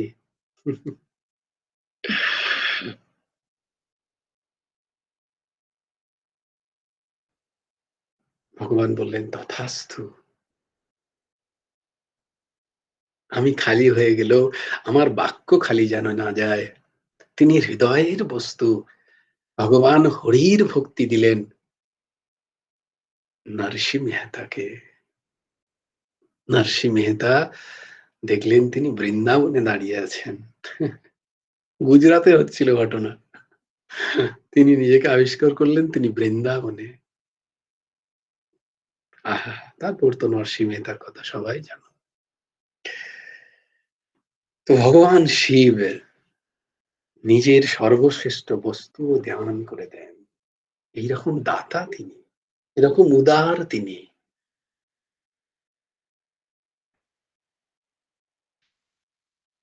সেই ভগবান শিব, গুরু ভগবান তার রত্নান্বিষা গ্রন্থে লিখছেন, বাবা শিবের ভাবনা যে নির্জন স্থান কোথায় পাই। খুব সুন্দর একটা ভাব ভাব ঠাকুর প্রকাশ করেছেন। ঠাকুর লিখছেন যে সকলেই জানেন বাবা শিব সব ভক্তেরই খুব প্রিয়, ভক্তরা তার সঙ্গ ত্যাগ করতেই চায় না। বললাম না, বাবাকে সবাই ভালোবাসে। আমার বাবা ভোলে বাবা, সবাই ভালোবাসে। বাবা শিবের কাছে যে যায়, সে আর শিবজিকে ভালো না বেসে থাকতে পারে না। যেমন আমার প্রভু ছিলেন, তিনি প্রভুর দীক্ষিত হন বা না হন, তিনি প্রভুর আশ্রিত হন বা না হন, কেন যেন একটা টান, একটা অপূর্ব একটা আকর্ষণ, কিছু না, শুধু প্রেমের আকর্ষণ, আর কিচ্ছু না, ভালোবাসার আকর্ষণ, নিঃস্বার্থ একটা প্রেম, একটা ভালোবাসা। সবাই সেটা অনুভব করেছে। আর আর আর অন্য জায়গায় বলতে হয় যে তোমরা স্মরণ করো গুরুমূর্তিকে, অন্য জায়গায় বলে যে তোমরা ভগবানের কথাকে মনে রেখো, ইষ্টকে স্মরণ করো। এখানে সেটা দরকার হয় না। যারা একবার আমার ঠাকুরের কাছে গেছেন, তাদের প্রত্যেকে যেন স্মরণে রয়ে গেছে, তাদের যেন মুহূর্তে মুহূর্তে স্মরণ হয় সে তাদের জীবনচরিত কেমন চলছে, প্রারব্ধ বশে তাদের কি জীবনচরিত চলছে সেটা তাদের প্রারব্ধের বিষয়, কিন্তু প্রত্যেকে যে যেমনটি, তার যখন গুরুর কথা আসে তিনি বলেন আমার সর্বস্ব তিনি। তাদের স্মরণ করতে হয় না আলাদা করে, তাদের স্মরণ হয়। কারণ কি? প্রেমাকর্ষণ। চিত্ত যেন হরণ করে নিয়েছেন। এই চিত্ত হরণ হরি, এরই বলে হরি। তিনি হরণ করেছেন সবার চিত্তকে। চিত্ত যেখানে যেখানে লাগছে লাগুক, বলছে কেউ আমাকে ভুলে থাকতে পারবি না তোরা, কারণ তোদের পরম কল্যাণ এই জন্মেই। নিত্য স্মরণ যে ধরেছে সে আর ছাড়তে পারে না, সে আর ছাড়তে পারে না। সে করছে কোথায় যাবে তারা? তার বাকি সংসারেই যতই দেশ থাকুক বিদ্বেষ থাকুক, তার কর্মপ্রবাহ যেমনই হোক না কেন, যত নিকৃষ্টই হোক না কেন, কিন্তু ঠাকুরের কথা ওখানে যেতে যেতে তো তার কথা মনে পড়ছিল, ওখানে যেতে যেতে তো তার কথা ভাবছিলাম, দেখো স্মরণ নিরন্তর চলছে তার। তো কল্যাণ কল্যাণ তার নিজের দ্বারা হচ্ছে না, ভগবান করিয়ে নিচ্ছেন। এটা হচ্ছে ভগবত, এটা হচ্ছে সদ্গুরু তত্ত্ব। তাকে আলাদা করে করিয়ে নিতে হয় না, হয়ে যায়। চিত্তকে হরণ করে নিয়েছেন না, চিত্ত বৃত্তিকে হরণ করেছেন তিনি হরি। তাই হর হর দেবাদি দেব মহাদেব আমার প্রভু শ্রী গুরু ভগবান সকল ভক্তের প্রিয়। এই দাস দেখেছে হয়তো ভক্ত একে গালাগালি করছে, ওকে গালাগালি করছে, গুরু ভগবানের আশ্রিত কেউ, তার জীবন চরিত ঠিক নেই, কিন্তু গুরু ভগবানের কথা যখনই এলো, আমার তো জীবন সর্বস্ব। কি অদ্ভুত!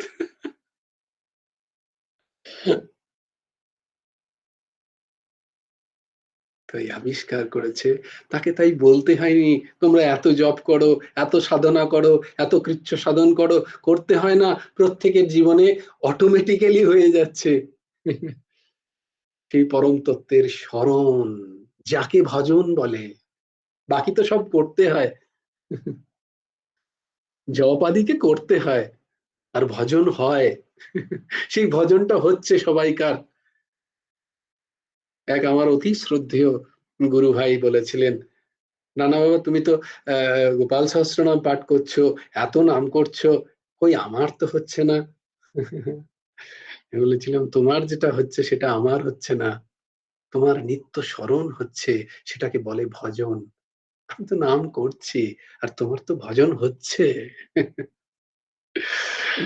তোমাকে নাম করার প্রয়োজন নেই, তুমি তো নিরন্তর গুরু ভগবানের সেবায় আছো, ওটাকে বলে ভজন। একটা সাধন হয় আর একটা ভজন হয়, প্র্যাকটিস আর একটা প্র্যাকটিস নয়, হচ্ছে নিরন্তর, এটাকে ভজন বলতে হয়, ভজন।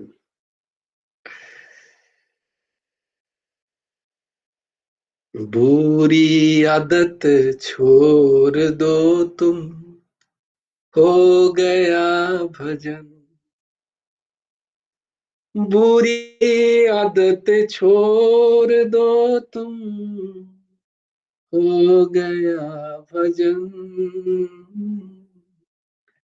बुरी आदत छोड़ दो तुम, हो गया भजन।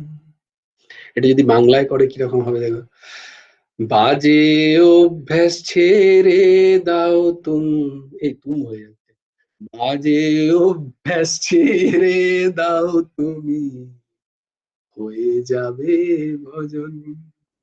এরকম হবে আর কি, মানে হিন্দিটা ওইটা গান, সেটাকে যদি বাংলায় বোঝাতে হয়, মানে তুমি বাজে বাজে অভ্যাস গুলো ছেড়ে দাও, তোমার ভজন হয়ে যাবে, এটার মানে। তাই ভক্তরা তার সঙ্গ ত্যাগ করতে চান না, ভক্তরা শিব মূর্তি প্রতিষ্ঠা করেন, গ্রামে গ্রামে নগরে নগরে শিব প্রজার প্রবর্তন করেছেন। কোন কোন গ্রামে অসংখ্য শিব মন্দির বর্তমান, এমন নাই যেখানে একটাও শিব মন্দির না আছে। মানুষ শিব ছাড়া থাকতেই পারে না। শিবময় কেবল কাশীধামই নয়, শিবময় গোটা ভারতবর্ষ। অন্য সময় বাবার শিবের ভোগ রাগ যেমনই হোক, শিবের গাজন, নীল, শিবের বিবাহ, শিবরাত্রিতে শিবের উৎসবের তো কোনো কথাই নাই, কত ঘটা।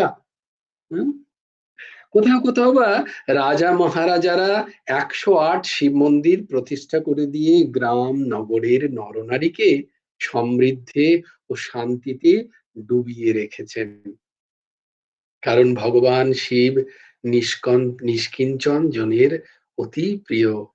শাস্ত্রেও বলেছেন, মূর্তি মৃদা বিল্ব দলেন পূজা অপ্রয়াস সাধ্যম বদনম চ বাদ্যম নিঃশেষ বিশ্বেশ্বর এব দেবঃ। এমনকি শিব মূর্তি প্রতিষ্ঠা করিবার ক্ষমতা যদি কার নাও থাকে, তবে বাবা শিবের মৃত্তিকার দ্বারা মাটি দিয়ে শিবলিঙ্গ গঠন করে তাতে শিবা পুজো করলেও শিব খুব শিব সাক্ষাৎ বলছেন। কোন শিব? পরমহংস ঠাকুর শ্রী শ্রী হেমন্ত দেবজিও বলছেন, যদি কেউ মাটির শিবলিঙ্গ গড়ে তাতেও যদি কেউ আরাধনা করে, তাহলেও ভগবান শিব অতি সন্তুষ্ট হন, তার সমস্ত অভিলাষ পূরণ করে দেন। বাবা শিব যে আশুতোষ, অল্পেতেই সন্তুষ্ট হন। যেমন তিনি বিল্বপত্রেই সন্তুষ্ট, বেলের পাতায় তিনি সন্তুষ্ট। আর তার পূজার বাদ্য কোনো ব্যয় সাপেক্ষ নয়, উহা মাত্র বগল বাদ্য। আলাদা করে ভাড়া করার দরকার নেই, কোনো খরচাও নেই, বলে বগলে আওয়াজ করলেই হবে। বগল বাদ্য, বদন বাদ্য হলেই হবে, বম বম বম বম বম বারম বারম আওয়াজ করলেই ভগবান খুশি। তাই তাহার পূজা বিষয়ে কোনো উপাচারও নেই। কি অদ্ভুত! কিছু চাই না, কোনো কিছুর ঘটা নেই।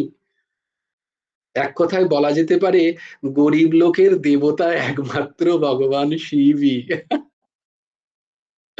কি অদ্ভুত, কি প্রিয়, কি প্রিয়।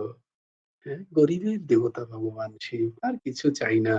ভগবান ওখানে বলছেন না, পত্রম পুষ্পম ফলম তোয়ম ইয়ো মে ভক্তা প্রয়চ্ছতি তদহং ভক্ত প্রহিতম অস্নামি প্রয়তাত্মনঃ। যেন শিবজি এখানে সাক্ষাৎ ঘটিত দেখা যাচ্ছে।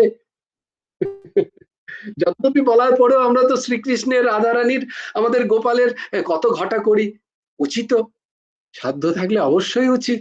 কিন্তু ভগবান যেটা বলছেন, যেটা যেন নিজেকে শিবের রূপ ধরে বলছেন, যে আমাকে যদি কেউ একটু জলও চড়িয়ে দেয়, আমাকে যদি কেউ একটু পাতাও ফেলে দেয়, পিছন দিক থেকেও ফেলে দিলে হবে। পত্রম পুষ্পম ফলম তোয়ম। আজকে কে কে দুধ দিয়ে পুজো শিব আরাধনা করেছো? কেউ কি শিবের মাথায় আজকে দুধ ঢেলেছ? কেউ ঢালোনি? বাহ, খুব জয় গুরু রাধে শ্যাম, ঢেলেছি তো। ঢেলেছ, কেয়ামাও ঢেলেছে। কাল কাল বলেছে আমাকে, কালকে আশ্রম থেকে। আচ্ছা, আগামীকাল বলেছে? কি করবে আগামী? দুধ? দুধ তো এখানে মানে শুদ্ধ পাবো না, ওই জন্য জল।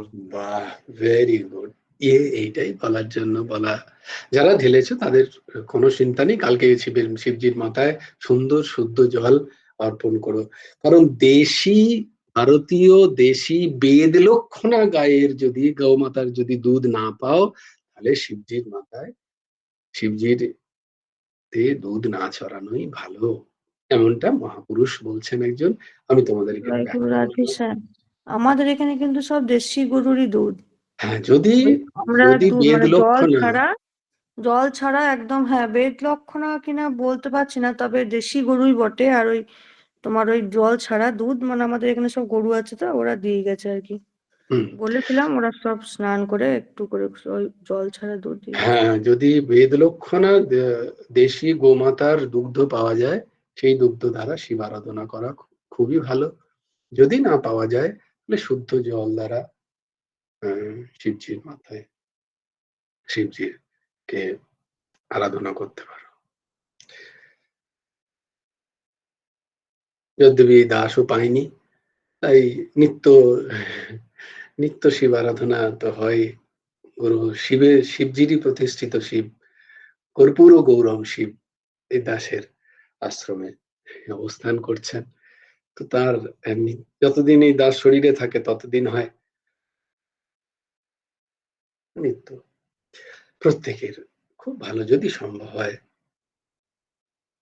শিবজিকে কিভাবে বলেছি তোমাদের আগেও বোধহয় দাস অনুরোধ করেছে, রাধেশ্যাম নাদেশ্যাম নাম শিবজির প্রতি ওই অতগুলো নাম শিবজিকেই দেবে, যে প্রভু এই নাম আমি নিচ্ছি না, এ তুমি প্রসন্ন হও ওই কটা নামে। শিবজি খুব প্রসন্ন হবেন। শিবজি এটা, প্রভু তুমি তো সবাইকে নাম দিচ্ছ, আমি তোমাকে দিচ্ছি এই নামটা। শিবজি অতি প্রসন্ন হবেন। রাধেশ্যাম রাধেশ্যাম শ্যাম শ্যাম রাধে রাধে রাধে কৃষ্ণ কৃষ্ণ কৃষ্ণ রাধে বলতে বলতে শিবজির মাথায় শুদ্ধ তোয়ম ফলম আর তোয়ম। তো তার পূজা বিষয়ে কোনো উপাচারের ঘটা নেই। এক কথা বলা যেতে পারে গরিব লোকের দেবতা একমাত্র বাবা শিবই। ভগবানের শিবমূর্তি পবর্গ মণ্ডিত, অ ফ ব ভ ম যথা পার্বতী ফণি বালেন্দু ভস্য মন্দাকিনী যুক্তা পবর্গ মণ্ডিতা মূর্তির পবর্গ ফলপ্রদা। বাবা শিবের নিকট মাতা পার্বতী আছেন, আর ফণি বিষধর সর্প প তাহার ভূষণ, আর একতলা চাঁদ তার ললাটে শোভিত। পবর্গমণ্ডিতা, তিনি ভস্যের দ্বারা বিভূষিত পবর্গ, আর এককলা চাঁদ তার ললাটে শোভিত থাকেন। তার মাথায় মন্দাকিনী স্বর্গ গঙ্গা বিরাজমান। তাই সেই সব শিব পবর্গমণ্ডিত হয়ে সমস্ত ভক্তদের অনায়াসে অপবর্গ মোক্ষ প্রদান করে আসছেন সেই ভগবান শিব। তাই বলতে হয় বাবা শিব জগৎ পিতা বলে ভক্তজনের একান্ত প্রিয়, কারণ তিনি ভক্তজনের প্রতি অতি শীঘ্র প্রসন্ন হন। সেজন্য অসংখ্য নরনারী তাকে ভজনা করেন।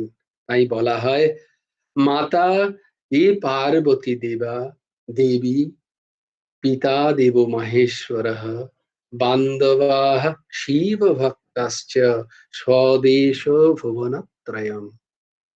পার্বতী দেবী আমাদের মাতা, পিতা আমাদের মহেশ্বর শিব, আর আমাদের বন্ধু বান্ধব সমস্ত শিব ভক্তরাই আমাদের স্বদেশ হইল ত্রিভুবন। শিব কি নন? যেমন ভক্তদের ভগবান, তেমনি যোগী দিগেরও যোগী, জ্ঞানী জনের পরমাত্মা। তাই শিবের মতো আর কে আছেন? কিন্তু সবই তার ভালো, একটাই তার মুশকিল। শিবের একটাই বড় মুশকিল, এই মুশকিলের কথাতেই আসছি। এই যে তিনি ভক্তদের হাত থেকে কোথাও নিস্তার পান না, খুব সমস্যা। যেখানে যান সেখানেই ভক্তরা দৌড়িয়ে ধরে, ভালো লাগছে না, দুদিন ক্লাস হলো না, এই ভাল লাগছে না, এই ভক্ত খুব কঠিন। এবার নাও বোঝো, তো ভক্তরা সর্বত্রাই তাকে ঘিরে থাকছে। সেই জন্য তিনি যেখানেই যান না কেন ভক্তরা, বস্তুত সেটা নয়, বললাম এটা উদাহরণ স্বরূপ। কালকে একজন ময়দার সুন্দর আলুর তরকারি করবে বাড়িতে, বলেছি যে পিনাকি বাবাকে চড়িও। পিনাকি তো ভগবান শিবেরই নাম, পিনাক তিনি ধারণ করেছেন, তার নাম পিনাকি। এই দাসকে পিনাকি বলছি না, তাকে উৎসর্গ করো একটুখানি। সেই জন্য তিনি যেখানেই যান না কেন ভক্তরা সেখানেই গিয়ে ভিড় করেন। সে কারণ তিনি মনে করেন নির্জন স্থান না হলে যোগ তপস্যা কেমন করে হবে। তাই যোগ তপস্যা তার চৌপাট হয়ে গেছে, হচ্ছে না। কেউ কখনো বলেছে একটু শিবের কথা শোনাও, কেউ বলেছে একটু ভাগবত হবে না, এবার সে লেগে আছে সেখানে, তার নাম জপ সব ছেড়ে দিয়ে, তা হচ্ছে না। গীতা ক্লাসটা কখন হবে, এই সময় হলে হতো না। তো যাকে এরকম আর কি, মানে উদাহরণ দিচ্ছে আর কি।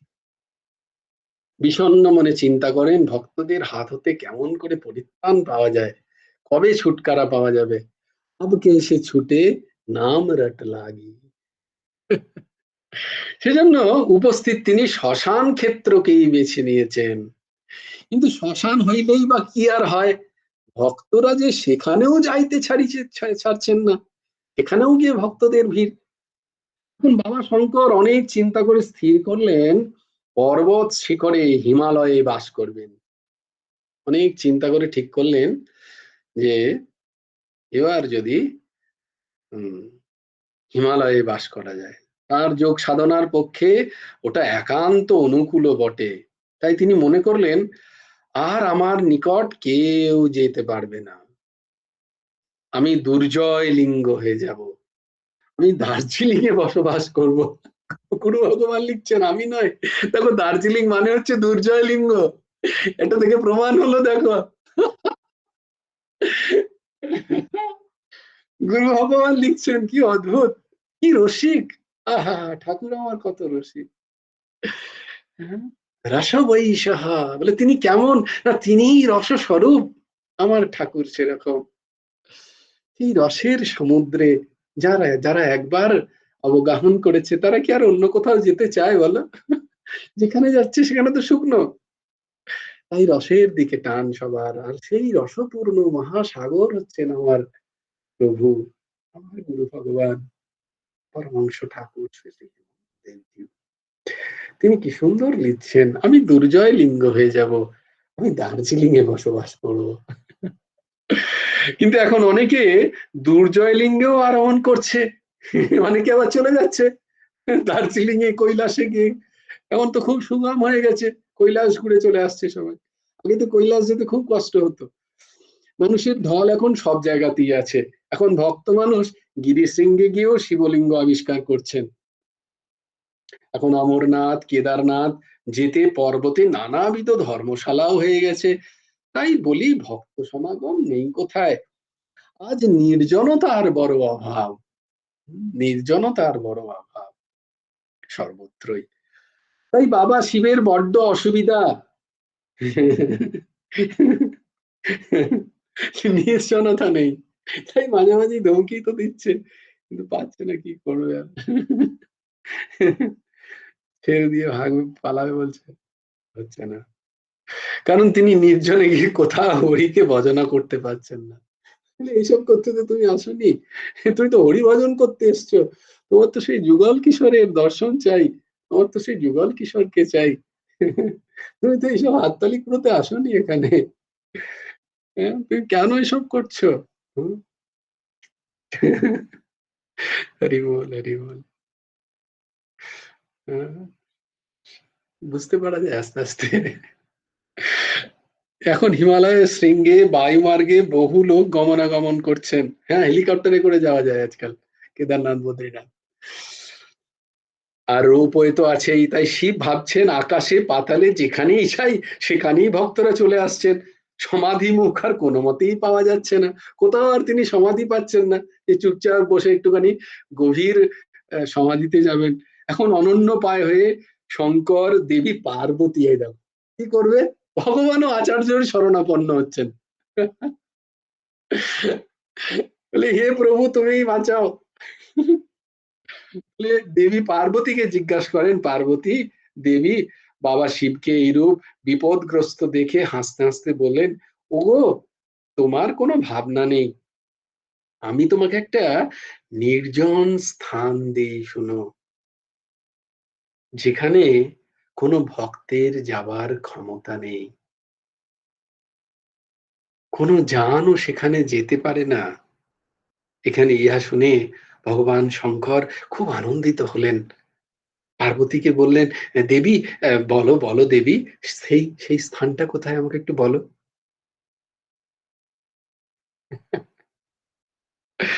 তখন পার্বতী দেবী বললেন, তুমি এখন হতে ভক্তদের হৃদয়ে বাস করো, তুমি তাদের হৃদয়ে স্থান নাও, চুপটি করে সেখানে বসো। ভক্তরা সেই হৃদয়ে কাউকে ঢুকতে দেন না। হ্যাঁ, যারা ভক্ত তারা স্বার্থপর, তারা স্ব-অর্থপর।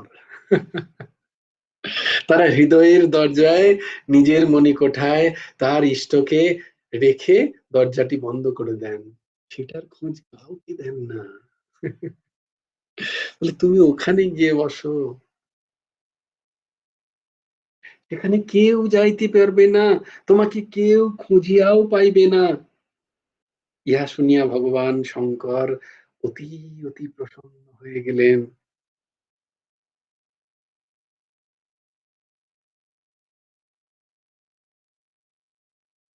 তাই তিনি জনমানুষে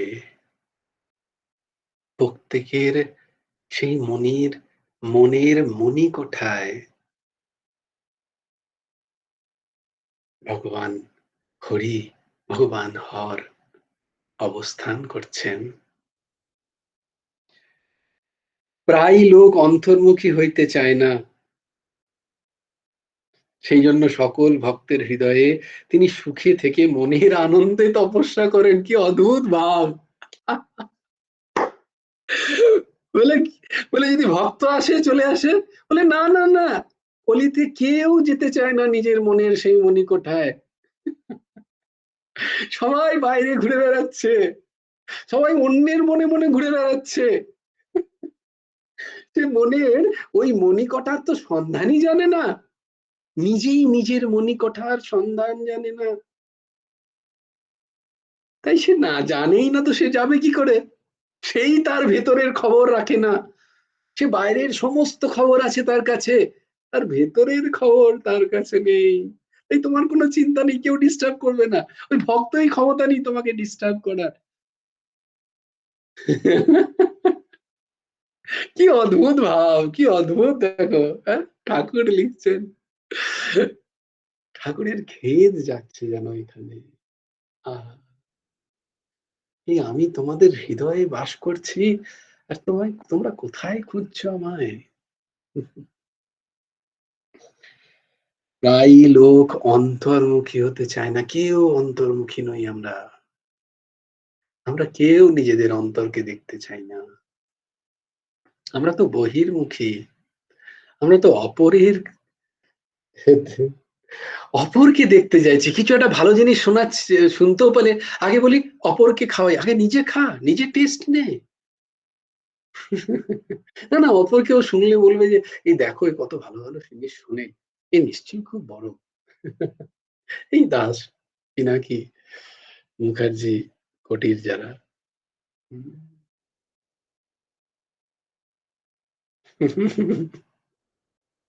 তারা অন্তর্মুখী নয়, বহির্মুখী,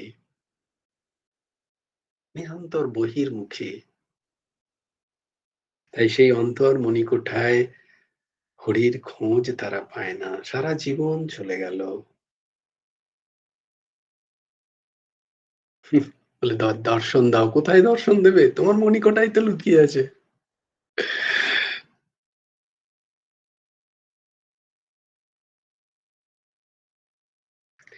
आंखें कहती है दर्शन दो, आंखें कहती है दर्शन दो, तुम मन में छुपे हो, तुम मन में छुपे हो।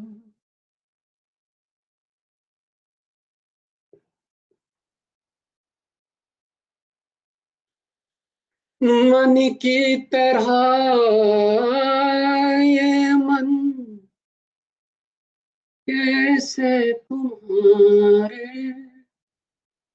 दर्शन पाए, तुम मन में छुपे हो। বলে চোখ বলছে আমাকে দর্শন দাও, কোথায় দর্শন পাবে? তোমার তো মনেই তিনি অবস্থান করছেন, মনে মনে কোঠায়।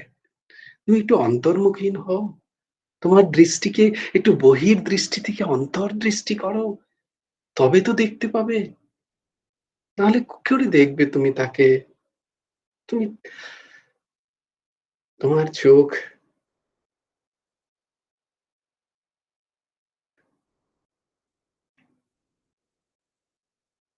দেখতে পাবে না তাকে, এই চর্মচক্ষে দেখা যায় না তাকে। দৃষ্টি অন্তর্মুখীন করতে হয়, ভেতরে খুঁজতে হয়, যা তবে পাবে বসে পাবে। খোঁজো নিজ অন্তঃপুরে।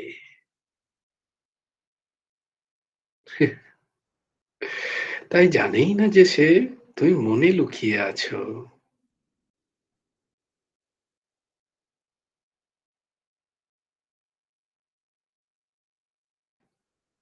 छलिया मोहन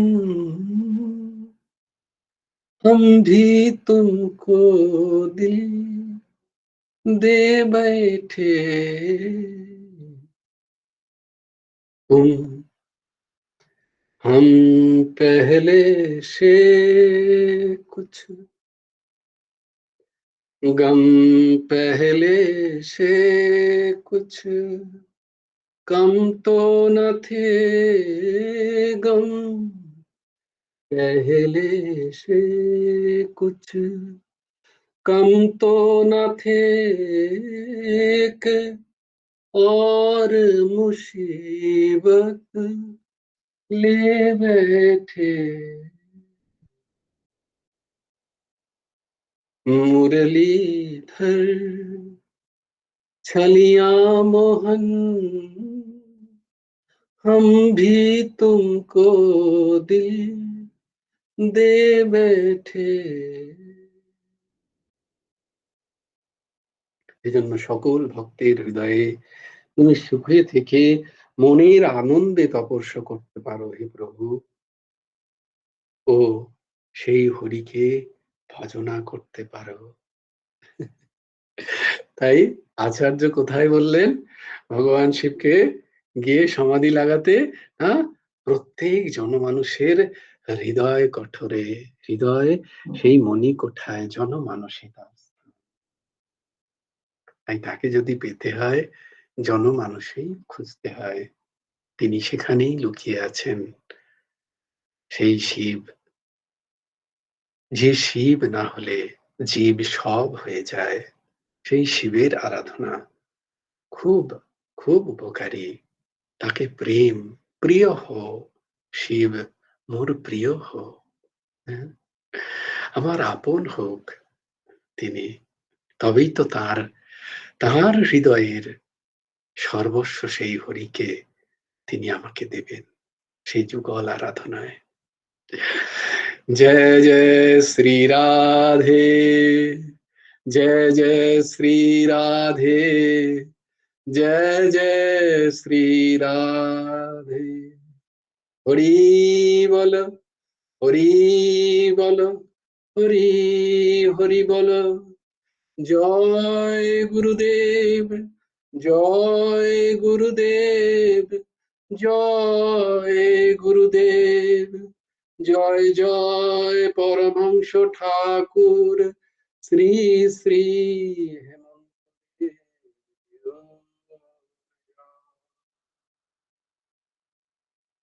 হর হর মহাদেব, নমঃ পার্বতী পতয়ে, হর হর মহাদেব, নমঃ পার্বতী পতয়ে, হর হর মহাদেব, নমঃ পার্বতী পতয়ে, হর হর মহাদেব।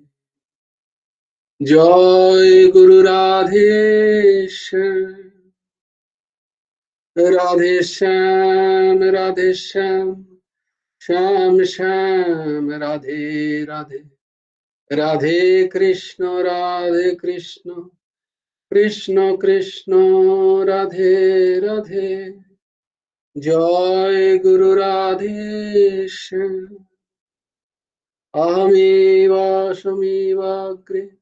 नान्यद् यद् सत् सत् पश्चादहं यदेतच्च यो वशिष्येत सोऽस्म्यहम् तीर्थं यत् प्रतीयेत न प्रतीयेत चात्मनि तद्विद्यादात्मनो मायां यथा भासो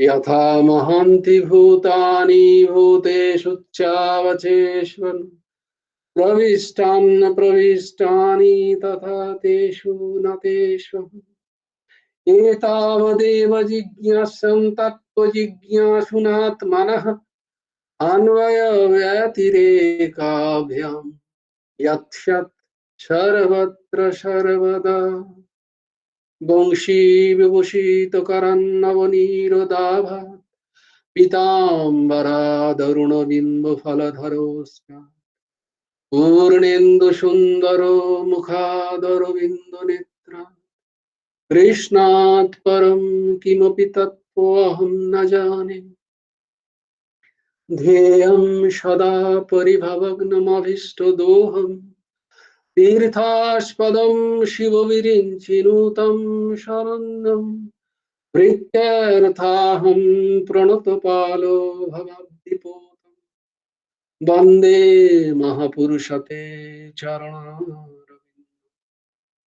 व्यक्ताशुद्धत्वजो सुरेप्सितराज्यलक्ष्मीं धर्मिष्ठार्यवचसा जदगादरण्यम् मायामृगं दैतयक्षितमन्वधावत् वन्दे महापुरुषते चरणम्